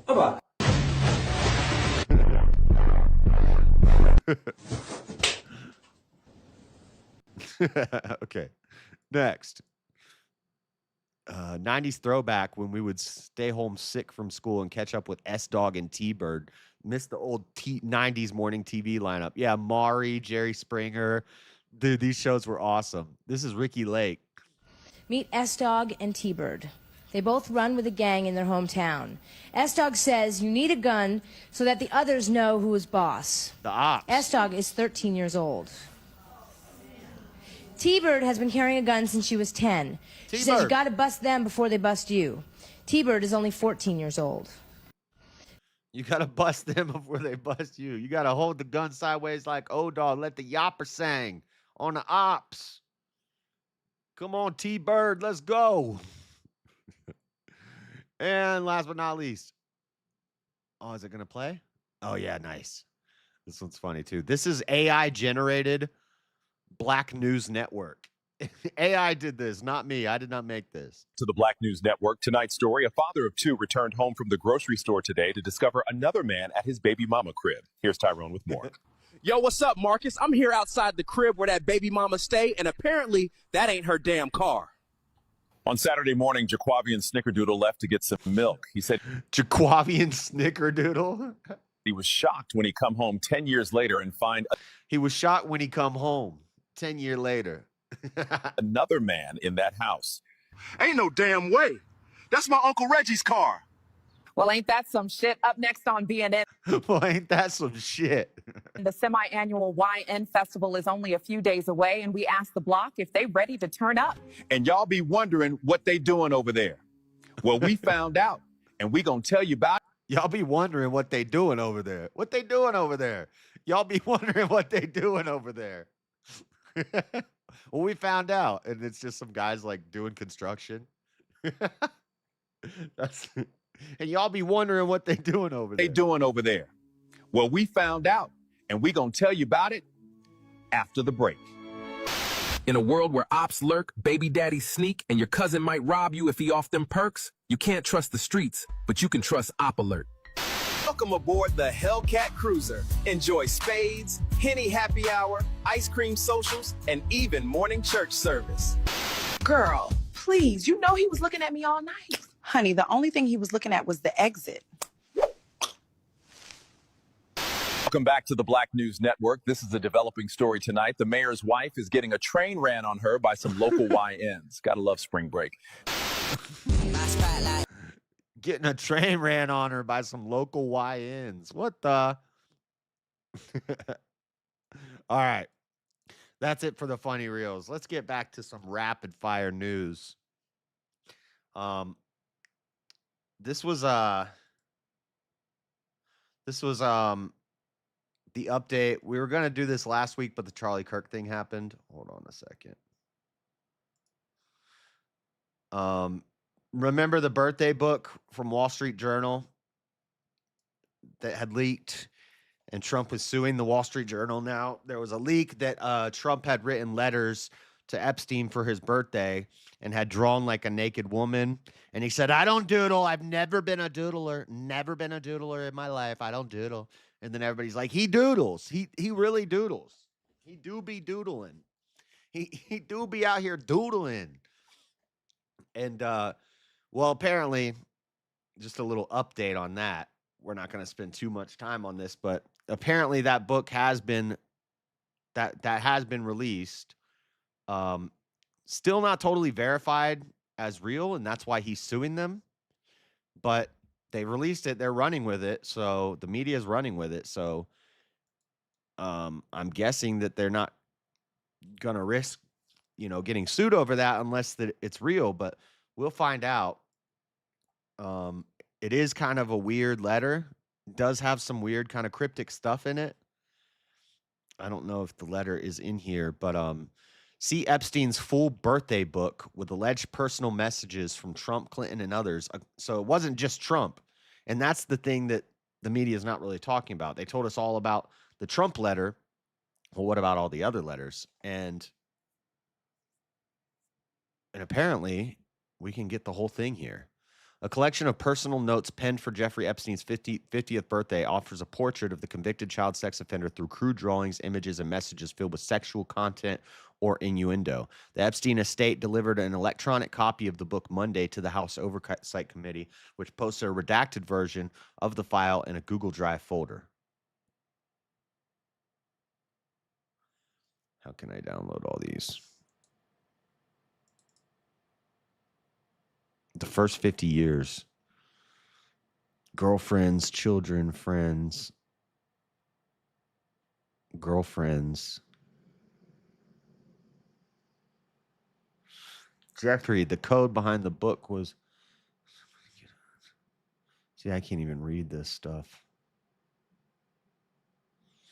Anyway, this is his book of a collection of letters and notes and pictures from people. Cub Scout graduation. Jeffrey Epstein graduated from Cub Scouts. So I haven't looked through this whole thing yet, but it's all been released. Look closely and you can see me. I can't read this handwriting. There's him and Ghislaine. The first date. Family. Release the Epstein files. Release the Epstein files. Look, stuff is slowly coming out. They had a judiciary committee. They can't just release things. Cash will go to jail. They're slowly releasing things. Even if it looks bad on Trump, it's coming out.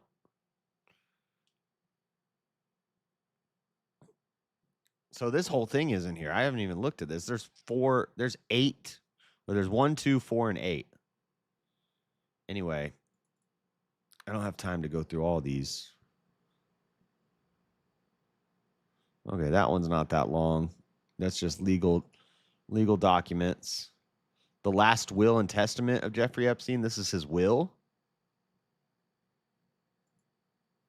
This is the book. Where's the Trump letter? These look like receipts. Tracy. Oh, this is his address book. Or it's an address book. Anne and Andrew Tisch. This is just a book of names and addresses. Chris Tucker. I don't know if that's,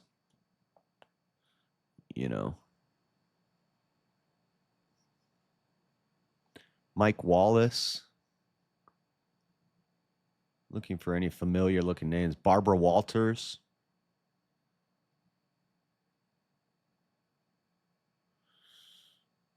Anyway, Bob Weinstein.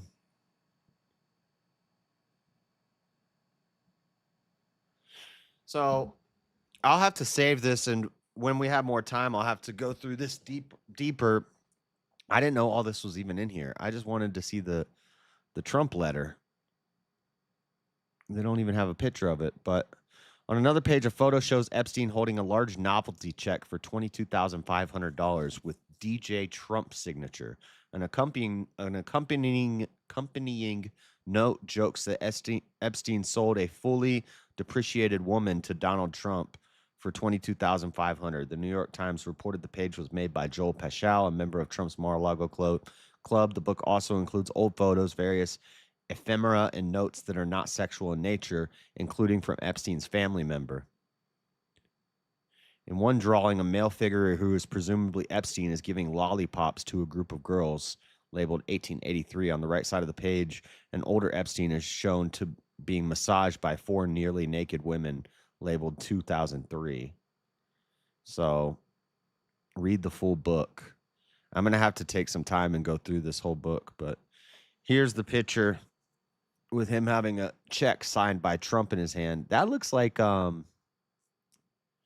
don't know,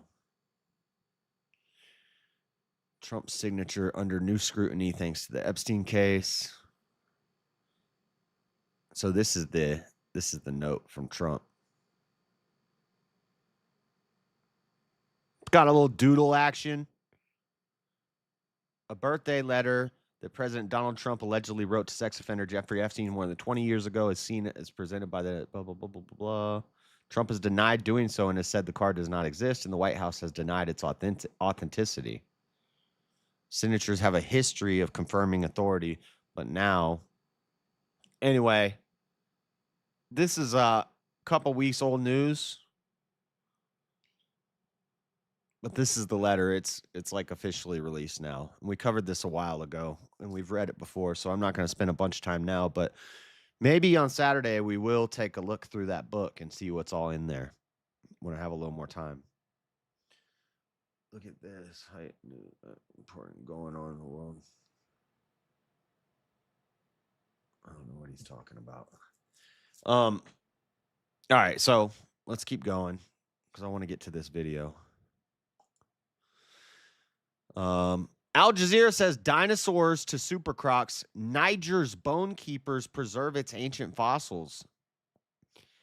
The Sahel County is one of few African nations to boast rare dinosaurs, but safeguarding them is a challenge.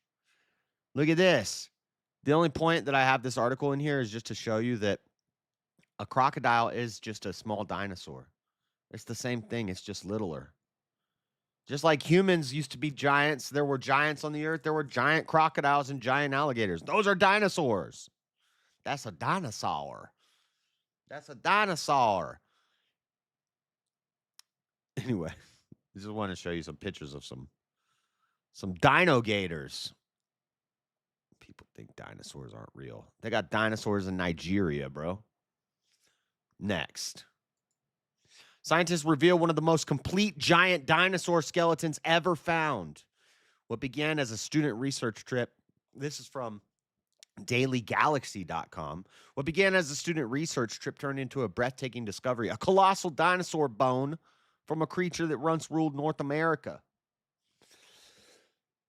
Big Bend National Park revealed a massive fossil belonging to Alamosaurus, the largest known land-dwelling dinosaur. He's a sauropod in North America. The find was reported in an official release from Sul Ross State University. The fossil, identified as a vertebrae, is believed to be part of one of the most complete skeletons of this species ever recovered in the region. Look at that. That's a dang dinosaur spine. You saying dinosaurs are fake? That ain't fake. All right. What's BBC got to say? Man accused of Trump assassination attempt cut off by judge as trial began. The Ruth trial has started.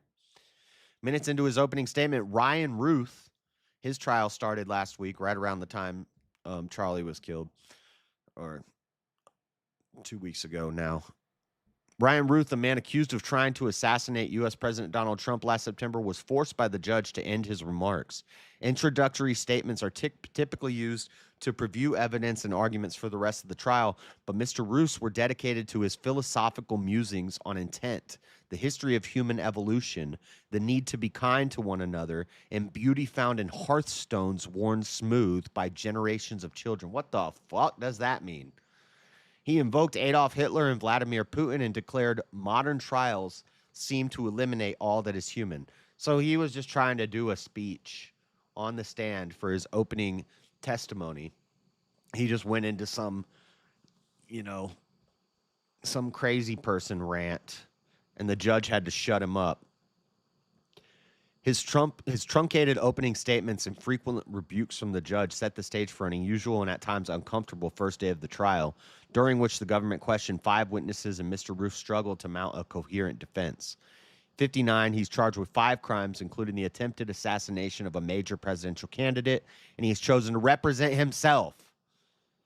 He has pleaded not guilty. This is the guy from the golf course that they caught on the golf course with a gun.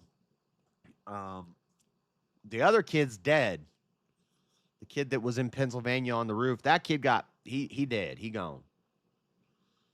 He got his head bust. But this guy's not dead. He is on trial right now, and he's a psycho, and he's defending himself in an attempted assassination of a presidential candidate case. Crazy. We'll keep you updated on the Ryan Ruth case, guys. What do we got from The Conversation? Federal judge overturns part of Florida's book ban law, drawing on nearly 100 years of precedent protecting the First Amendment access to ideas. So a little update on this. We covered this when DeSantis banned a bunch of books from the schools.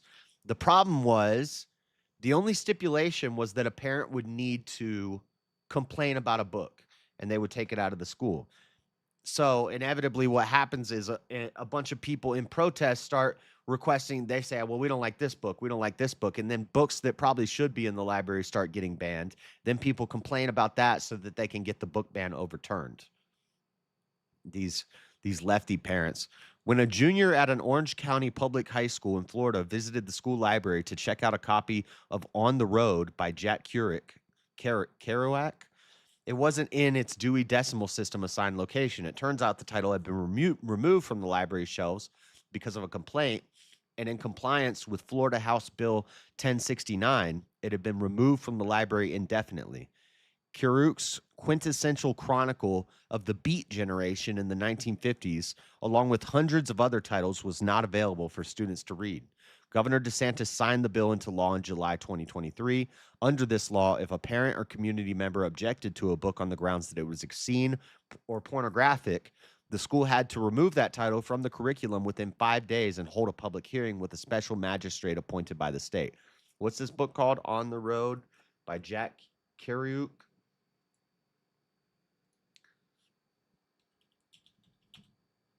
Let's see. There's a movie about it. Summary. The novel celebrates the spirit of rebellion against societal conformity and explores themes of identity, longing, and suffer more. Set in the post-World War II era, the book captures the character's restless search for meaning, freedom, and authentic experience through a series of spontaneous road trips, jazz music, and bohemian lifestyles across America and Mexico. Yeah, they're probably doing some butt stuff in the book. They're probably doing some butt stuff. Just looking at this book looked like it got some butt stuff in it. What grade is this? Middle school? Can't be having no butt stuff in middle school books. I'd have to read the book to know where I stand on this book not being on the shelves. Judge Carlos Mendoza of the U.S. Middle District of Florida ruled in Penguin Random House v. Gibson that parts of Florida HB 1069. Wow. Could have picked a different bill number for this one. Are unconstitutional and violate students' First Amendment rights of free access to ideas. For students, the plaintiffs for minors should not get the same rights as adults. The plaintiffs who filed the suit included the 5 largest trade book publishing houses, a group of award-winning authors, the Authors Guild, which is a labor union, commie, for published professional authors with over 15,000 members, and the parents of a group of Florida students. Though the state filed an appeal September 11, 2025, this is an important ruling on censorship in a time when many states are passing or debating similar laws. I still like DeSantis. I think I still would. I think if it comes down to like primaries, JD and DeSantis, both up there, I think I would vote DeSantis. I don't know. We'll have to see as time gets closer. So there's that. Here's a little update on the H-1B visa situation. Remember, this was a big topic of discussion a couple months ago. India feels the sting from CNBC. India feels the sting as Trump slaps $100,000 fee on H-1B visas. So they said they were going to let a bunch of people in with these H-1Bs, and I was against it. I was like, no, that's not what we need right now. We need a moratorium on immigration. We need to shut it down. But, I mean, at least this is better than just letting them in and giving them visas, making them pay $100,000. This will boost our economy if you want to come over here. And the H-1B visa people are not the terrorists usually. They're not the cartel members. They're not like drug dealers or human traffickers. These are usually just like Indian nerds who want to make a decent living and take all of America's money and send it back home to their family. But they're smart and they do produce for us. So, you know, they're not like the worst people. It's just they will be taking Americans' jobs, and they'll take less of a pay for jobs that America should be doing for more money. But they have to pay $100,000 for their H-1B. That's a good compromise. That's a compromise I'm kind of, I'd rather we don't do any H-1B visas for at least 5 or 10 years while we fix our problems that we have. But if we're gonna let them in, charge them. Let's make some money. About 71% of H-1B visa holders in the U.S. are Indian nationals. They shit in the street. Following the White House decision to raise the H-1B visa fees, investors shed shares of Indian IT outsourcing firms, including Infosys, Tech Mahindra, Wipro, HCL Technologies, and Tata Consultancy Services. the consultancy services. That's why every time you call a help center, you talk to an Indian person. Hello, how can I help you today? What did seem to be the problem? It's these damn consultancy agencies. Josh, I feel the U.S. not looking very good politics-wise. Yeah, I agree. Shumbra Singh's Saturday night dinner at the bar in Pittsburgh was ruined by the White House. Oh, darn Shundra. Did it mess up your dang curry chicken? Curry tastes nasty anyway. I don't know how you could not mess up that dinner. Her 8 Indian friends at the table, all techies on H-1B visas, were glued to their phones as they tried to get more information about U.S. President Donald Trump's latest move to raise fees for H-1B visa applicants. Well, you already got your damn visa. What, you're going to mad because your 18 family members can't come over for free? They're going to have to pay $100,000 a head? Sorry, Shundra. Sorry, Shundra. The JJ. Whatever the heck your name is. Their families were frantically sending all kinds of articles on the H-1B situation. Anyway, little update on that. Stock market impact. So a lot of people are pulling out of Indian tech companies because, you know, they could see a hit to their business model if they can't get all their immigrants coming over for free anymore. So it's affecting the stock markets for these companies, Infosys, Wipro, HCL, Tata. So that's interesting. Little update on that. And then we have a new video, a new old video surface. 2022. This is Tyler Robinson from 2022. Scripps News obtains video of accused Charlie Kirk shooter after a 2022 car crash. Tyler Robinson, who was 19 at the time, appears cooperative during his interaction with the officer investigating the crash. This can just give us a little insight into his personality in the lead up. So we'll take a look at this. Of the man accused of killing Charlie Kirk. We learned earlier this week that the county attorney in Utah will pursue the death penalty against the suspect. Senior national investigative correspondent Lori Jane Gliha is joining us now with more on this video. So Lori Jane, what can you tell us? What does just this play video it. show us? We go searching for anything we can to help us understand who the accused was, and part of our research included contacting police departments in the communities in the area where Tyler Robinson lived and asking for any reports or videos that might give us some clues. Well, this week we obtained body camera footage from an accident he had in 2022. Driver? Yep. Can you tell me just really quick what happened? That's Tyler Robinson, age 19, about 3 years before he's accused of Shut the fuck up. I want to hear him talk. shooting and killing conservative speaker Charlie Kirk at Utah Valley University. I was in one of those 2 lanes going this way. I think in the right, yeah, in the rightmost lane coming this way.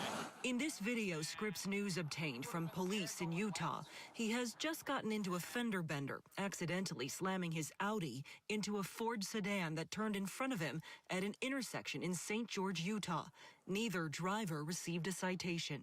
He would have been there going left, and as I was coming through, he turned in, and I T-boned into the side.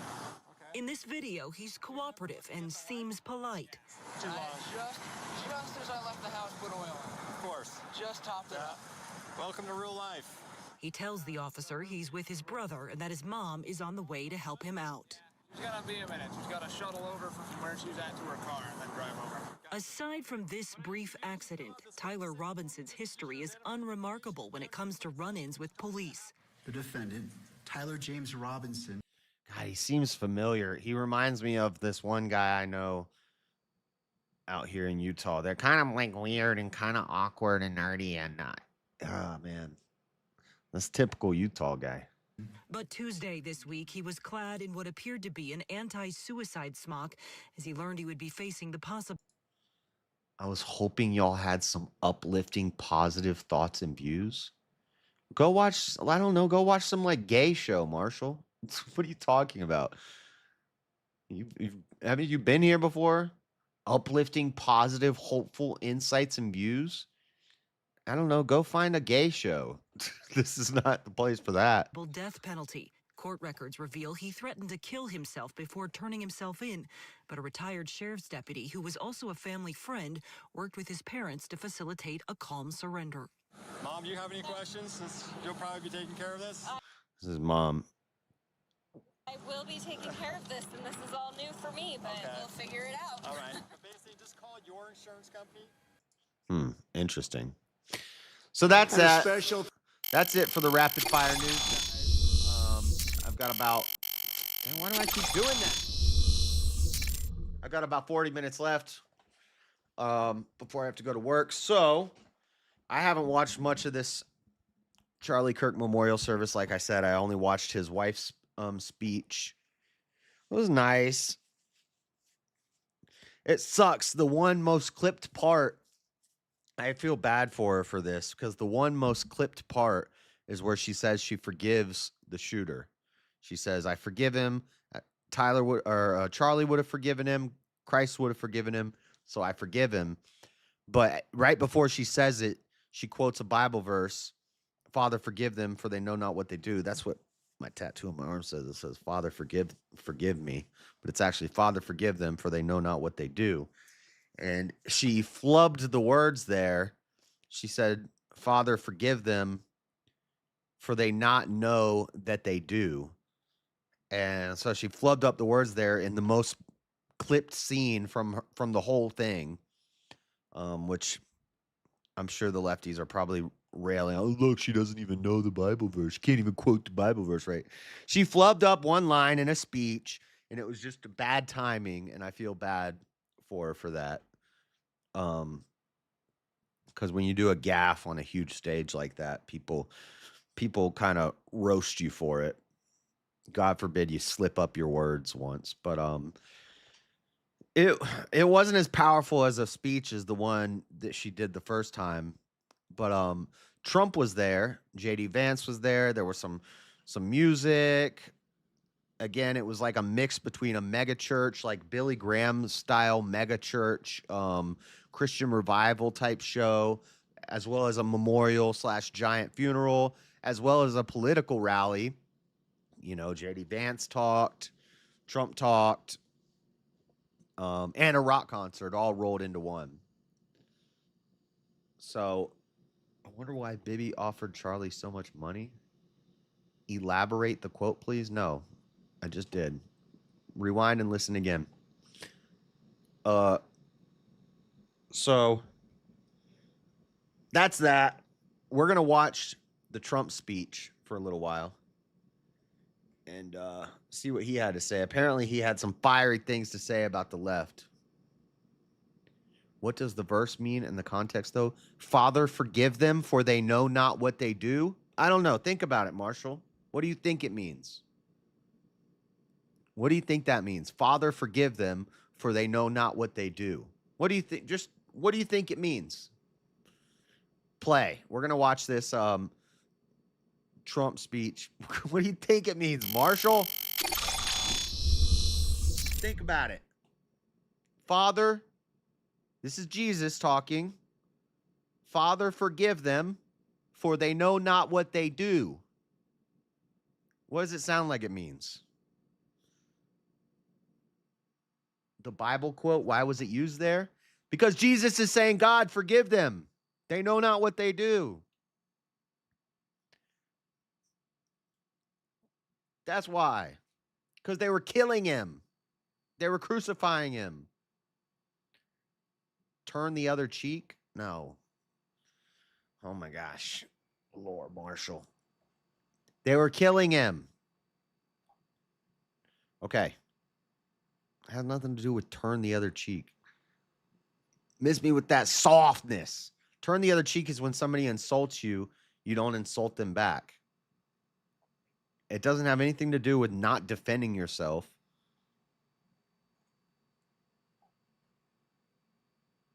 I'll ask you your thoughts later. I already gave you my thoughts. What do you mean? On what? On her forgiving the killer? Yeah, it's the right thing to do. It's optically the right move to forgive the killer on stage. This is what I said that they would do. I said they're going to do a public forgiving thing where she's going to come out and she's going to say, I forgive the shooter. And she did it. I said this 2 weeks when it first happened. I said that she was going to do this. That doesn't mean he's not going to get the death penalty. Now it will be, we already talked about this.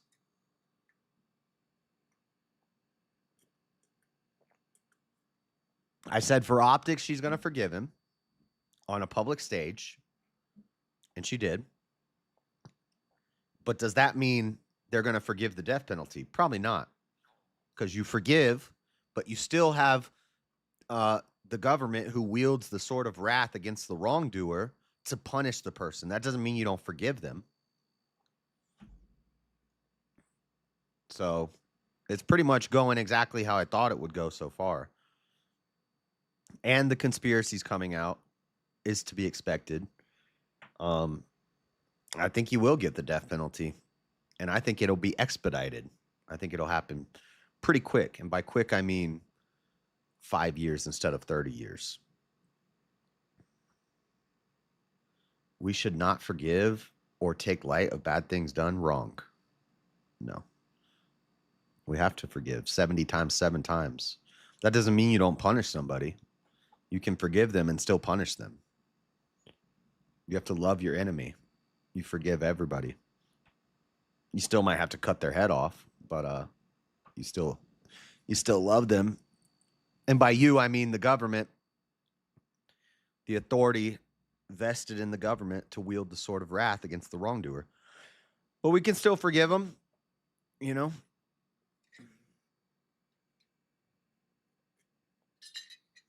We don't forgive. God forgives. We just don't resent. Anyway, we're going to listen to some of Trump's speech. Thank you to Erica. Won't be able to watch all of this because it's 42 minutes long, but I haven't seen this yet, so. Because today, America is a nation in grief, a nation in shock, and a nation in mourning. Less than 2 weeks ago, our country was robbed of one of the brightest lights of our times, a giant of his generation. John Doyle did a great video about the Charlie Kirk stuff that came out the other day. I liked his takes. And above all, a devoted husband, father, son, Christian and patriot. Charles James Kirk was heinously murdered by... You know, they're comparing Tyler Robinson to Lee Harvey Oswald. It's not the same type of situation. I don't think Tyler Robinson was like some assassin. You know, he didn't have 3 names. How do I know? He didn't have 3 names. Assassins always have 3 names. Now the assassins have 2 names, and it's not done through taking you in and giving you acid and like injecting things into your eyeballs and making you watch dolphin videos anymore. I've said this a lot.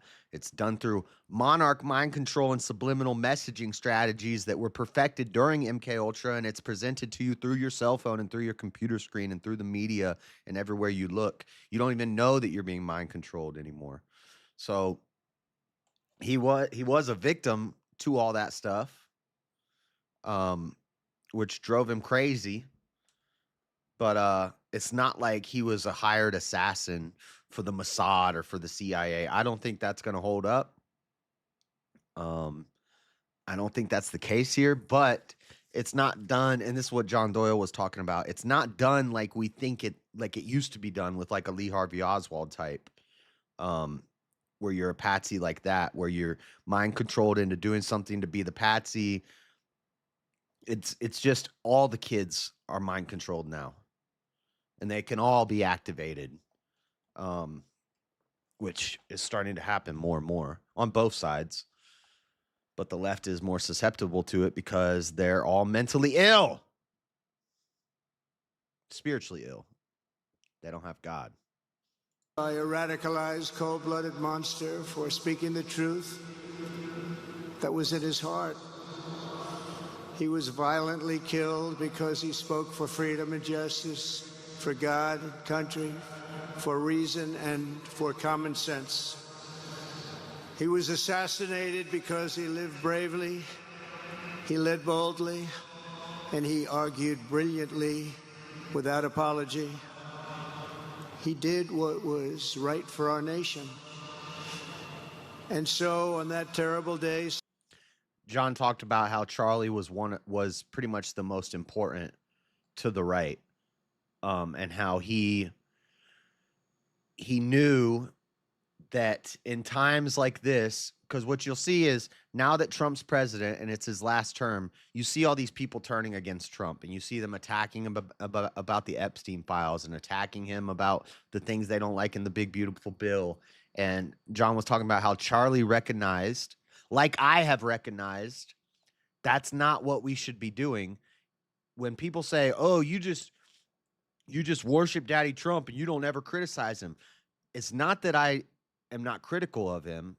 It's that you point out the things, you make a comment on it, you say, "I don't know if this is a good idea," and I don't have the voice that's going to reach Trump's ears, but let's say I did. Let's say I'm a Charlie Kirk and I have a voice that can reach Trump's ears, and he's going to listen to me. You mention the problems you have, you say it in the right way, and then you move on to the next thing, and you talk about the successes, you talk about the W's. You don't focus on the bad things and pile on with all of the leftists and all of the Antifa and all of the turncoats and all of the traitors and all of the flaky little flailing around in the wind guys who just hate everybody who's in power. You support your guy. You get your boys back. If you got a homeboy and he gets into a fight somewhere, even if he's wrong, you get his back. And then later you take him aside and you talk to him about it. And that's what Charlie did with Trump. He didn't dwell. They'd be like, "Why don't you talk about the Epstein files more, Josh?" Because we've got to strengthen our resolve and get behind our guy right now. Stop piling on to the attack. Yes, I understand that he's making some mistakes and he's doing some bad things, and we'll call it out, but we're not going to focus on that. We're not going to dwell on that. We need to focus on the W's. It's demoralizing to our side if we just say the same things the lefties say all the time and hate on Trump all the time. Yeah, maybe he makes some mistakes, but, support your guy. Get your boys back, because now's not the time. We can be critical later. September 10th, 2025, our greatest evangelist for American liberty became immortal. He's a martyr now for American freedom. I know I speak for everyone here today when I say that none of us will ever forget Charlie Kirk, and neither now will history.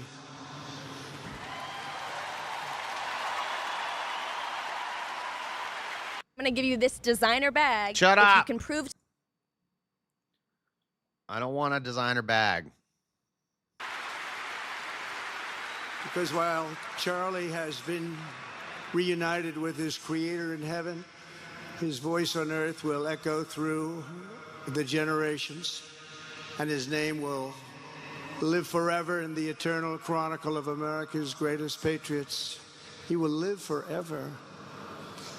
To Charlie's incredible and beautiful widow, Erica, we know the weight of this monumental loss is almost... The picture of them hugging is kind of, I don't know, it's kind of weird.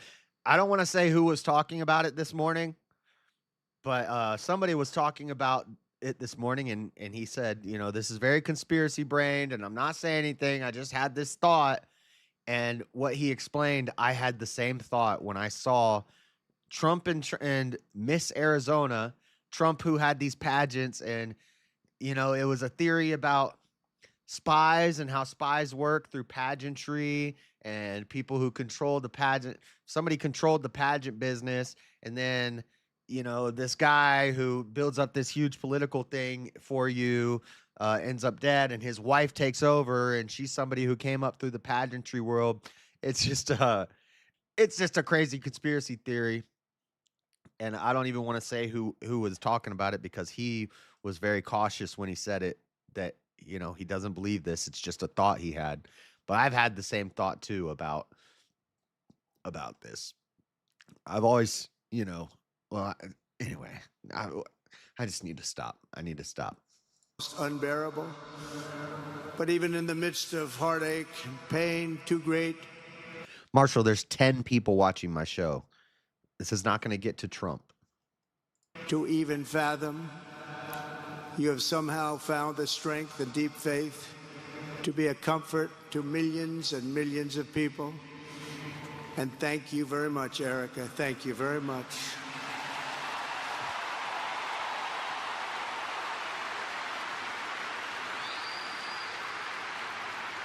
Today, an entire nation wraps its loving arms around you and your beautiful children.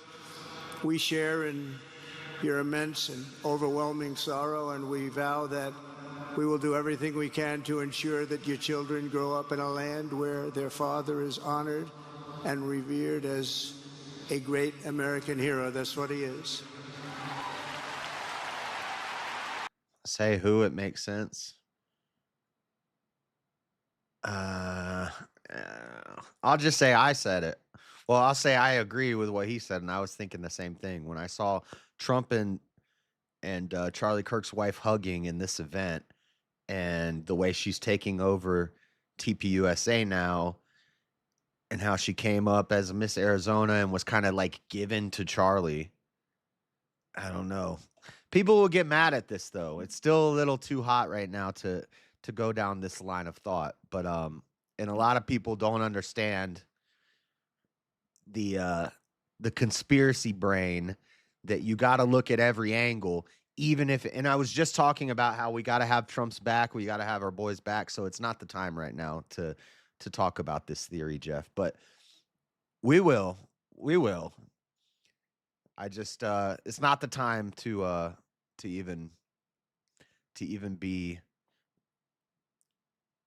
theory crafting about this. But we will eventually, Jeff. To Charlie's parents who lost their beloved son, and to the entire Kirk family, we know that no words can ever be enough to fill the void he leaves behind. That's a void that just can't be filled.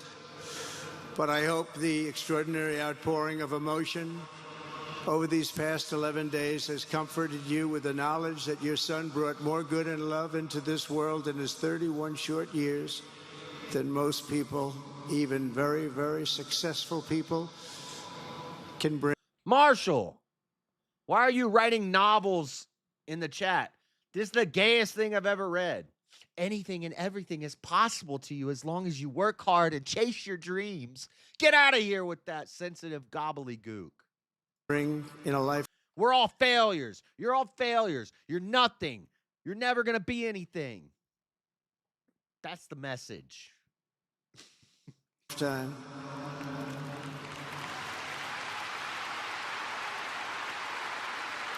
Charlie Kirk loved America with everything he had, and as we. This is not the show for positivity. Marshall is my homie with a missing chromie. We can see so clearly today, America loved Charlie Kirk.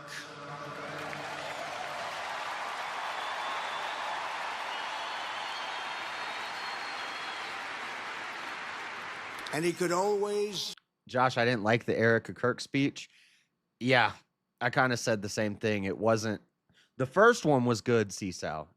This one, too much time, too much prep, and too showy. Yeah, I didn't like this. I didn't like this second one much either. I did like the first one she did though. Right after it happened, the 2 days after it happened when she went up, that speech was, I liked that one. This one, not so much. I agree. Draw a big crowd. Look at this today. Look at what's gone on. This is a big crowd. Are you a Salt Lake Yeah, they had fireworks going and stuff. City dog owner? Here today we have the Vice President of the United States, J.D. Vance.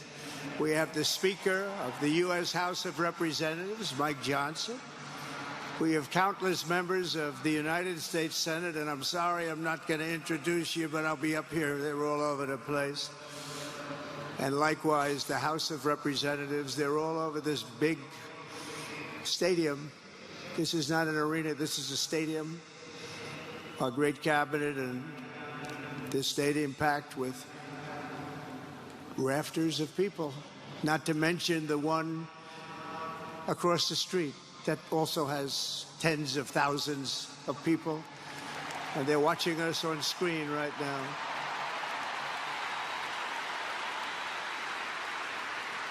And I'm sorry we couldn't get you in. If anybody would like to give up your seat, please walk across the street. But this is like an old-time revival, isn't it? An old-time revival.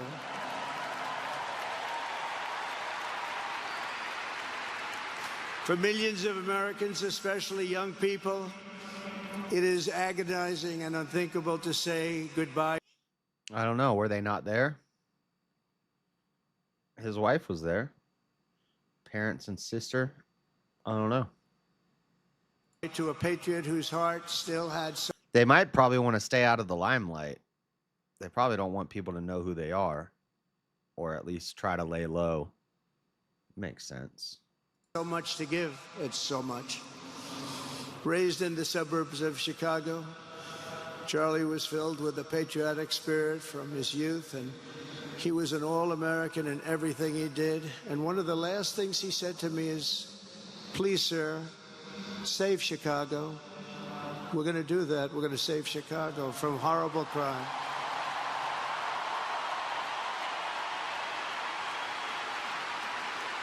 In high school, he was the quarterback of the football team and the captain of the basketball team. He was a good athlete. A lot of people don't know that about Charlie.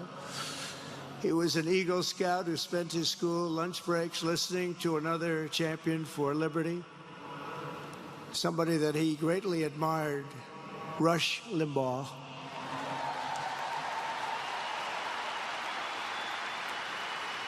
I got a Rush Limbaugh book out on my shelf that I got from the dollar bookshelf at the place that I haven't read yet. Rush But was what cool. was even more important to Charlie than politics and service was the choice he made in the 5th grade, which he called the most important decision of his life, to become a Christian and a follower of his Savior, Jesus Christ.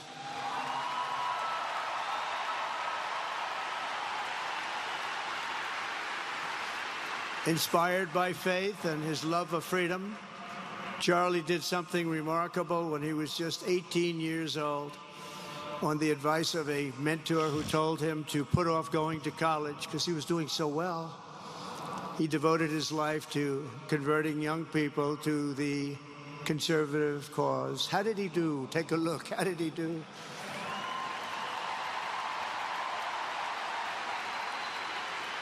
In 2012, 2 days after graduating high school, and with just $1,800 in his pocket, the young man from Illinois, who no one had ever heard of, started an organization whose grand ambitions were captured in its name, Turning Point USA. Great name.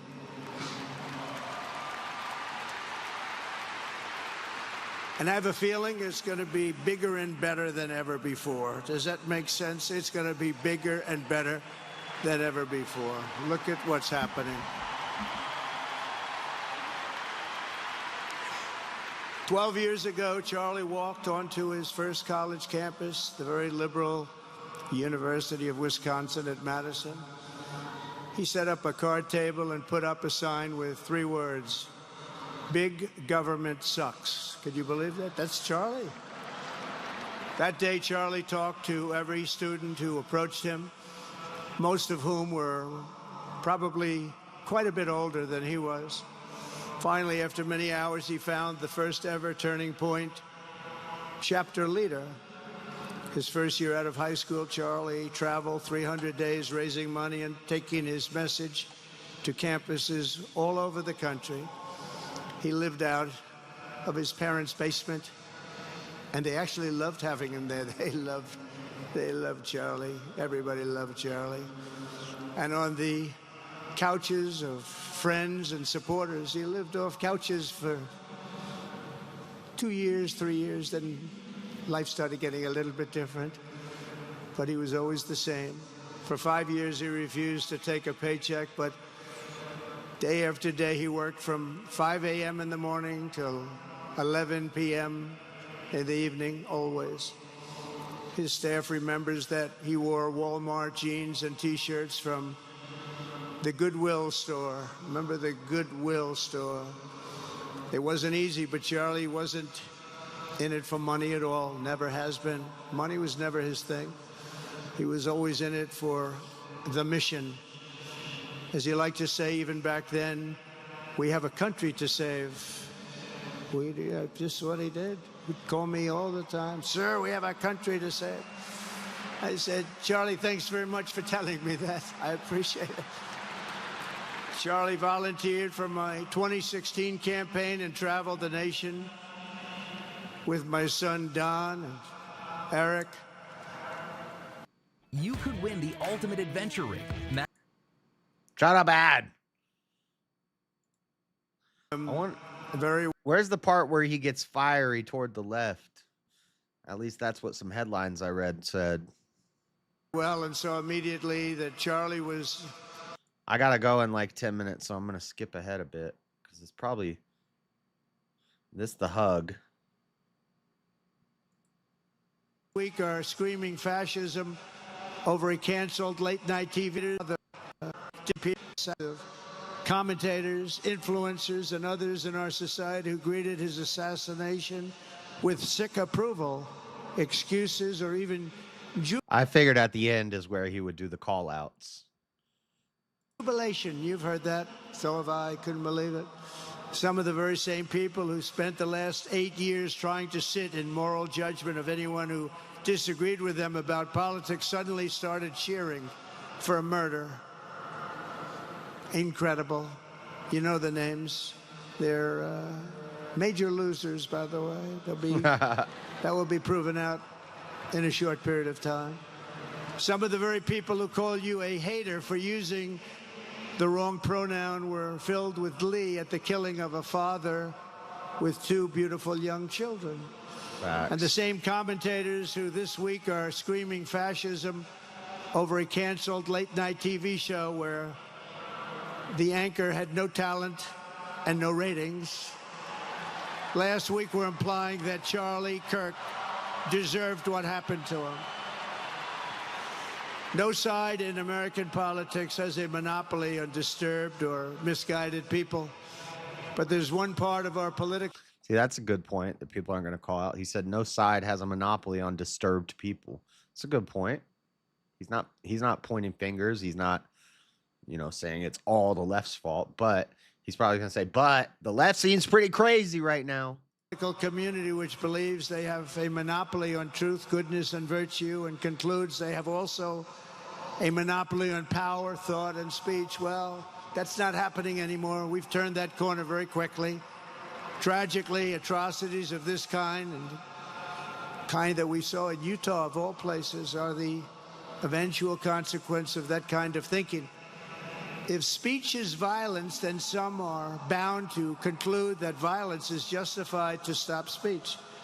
And we're not going to let that be justified. The tradition of reason and open debate that Charlie practiced is not a pillar of our democracy. In many ways, it's the basis of our entire society.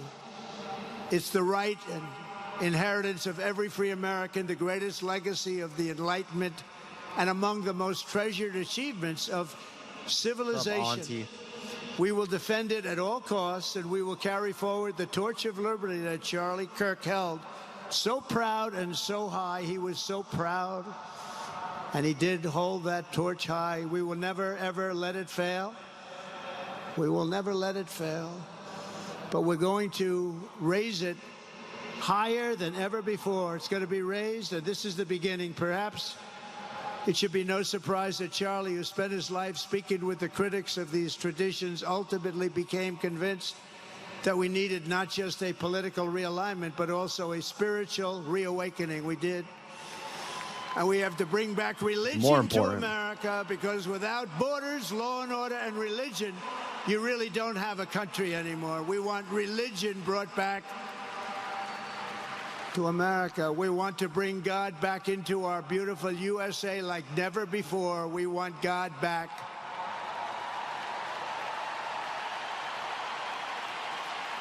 Charlie would have been so pleased to hear his friends and colleagues today giving testimony and giving glory to God.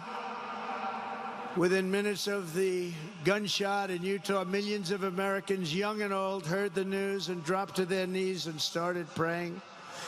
Even many who rarely prayed asked God for a miracle. Please, God, save Charlie. But although Charlie's time with us on earth has ended, those prayers for a miracle have already been answered. Look at what's happening. Look at what's happening. In the days since Charlie's death, we have seen how his legacy has touched so many millions around the world. In Calgary, Canada, thousands gathered at City Hall to sing the American national anthem and raise up posters with the name Charlie Kirk. In Seoul, South Korea, crowds gathered to wave American flags and shout, "We are for Charlie Kirk."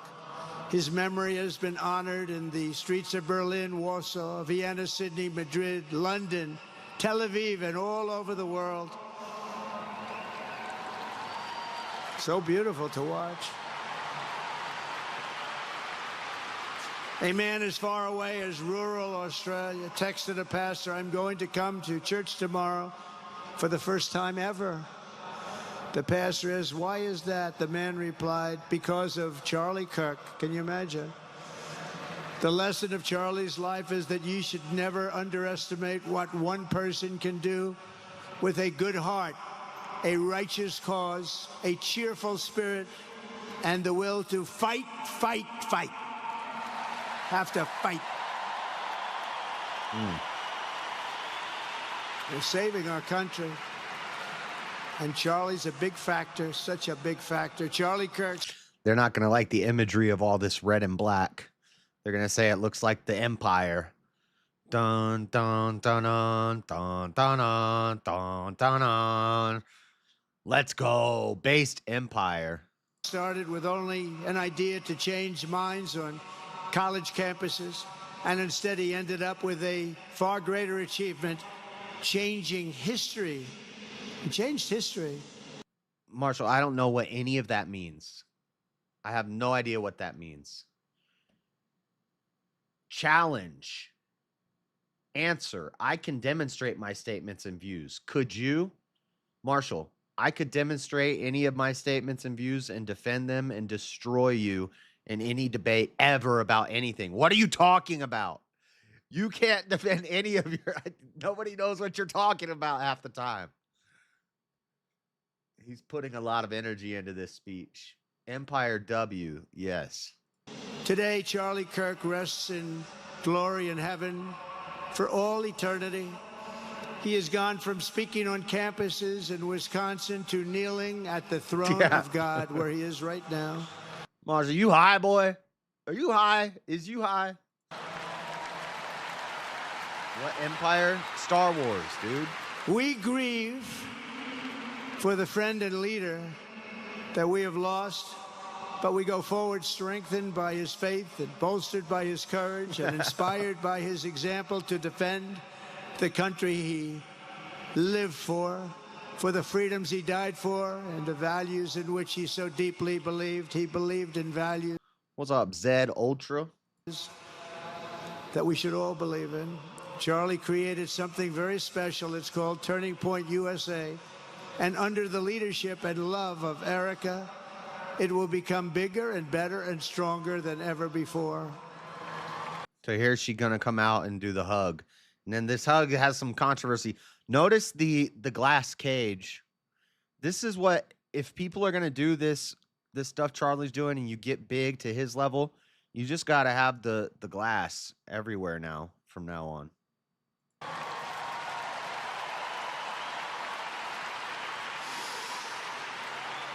So, Charlie, we all want to thank you. We want to say a very loud God bless you, Charlie. God bless you for what you've done is incredible. And God bless Erica and the children. God bless the United States of America. And could I ask Erica, please come out. Erica, please come out. Thank you.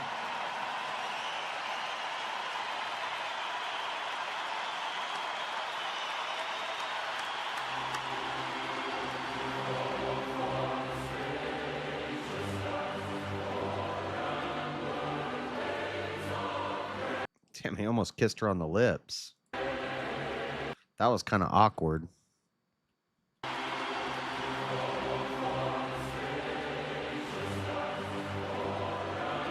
Look, Trump almost went for the dang mouth. It seems like they would have practiced that or something. Looks awkward.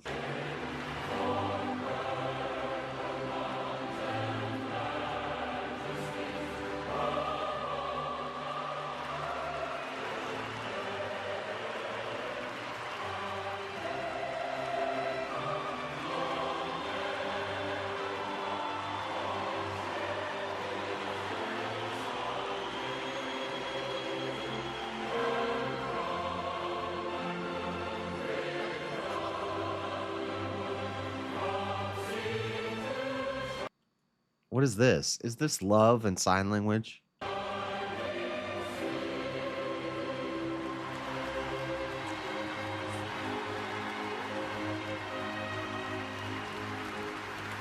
Thank you very much, everybody. Thank you very much, and good luck. God be with you. Thank you.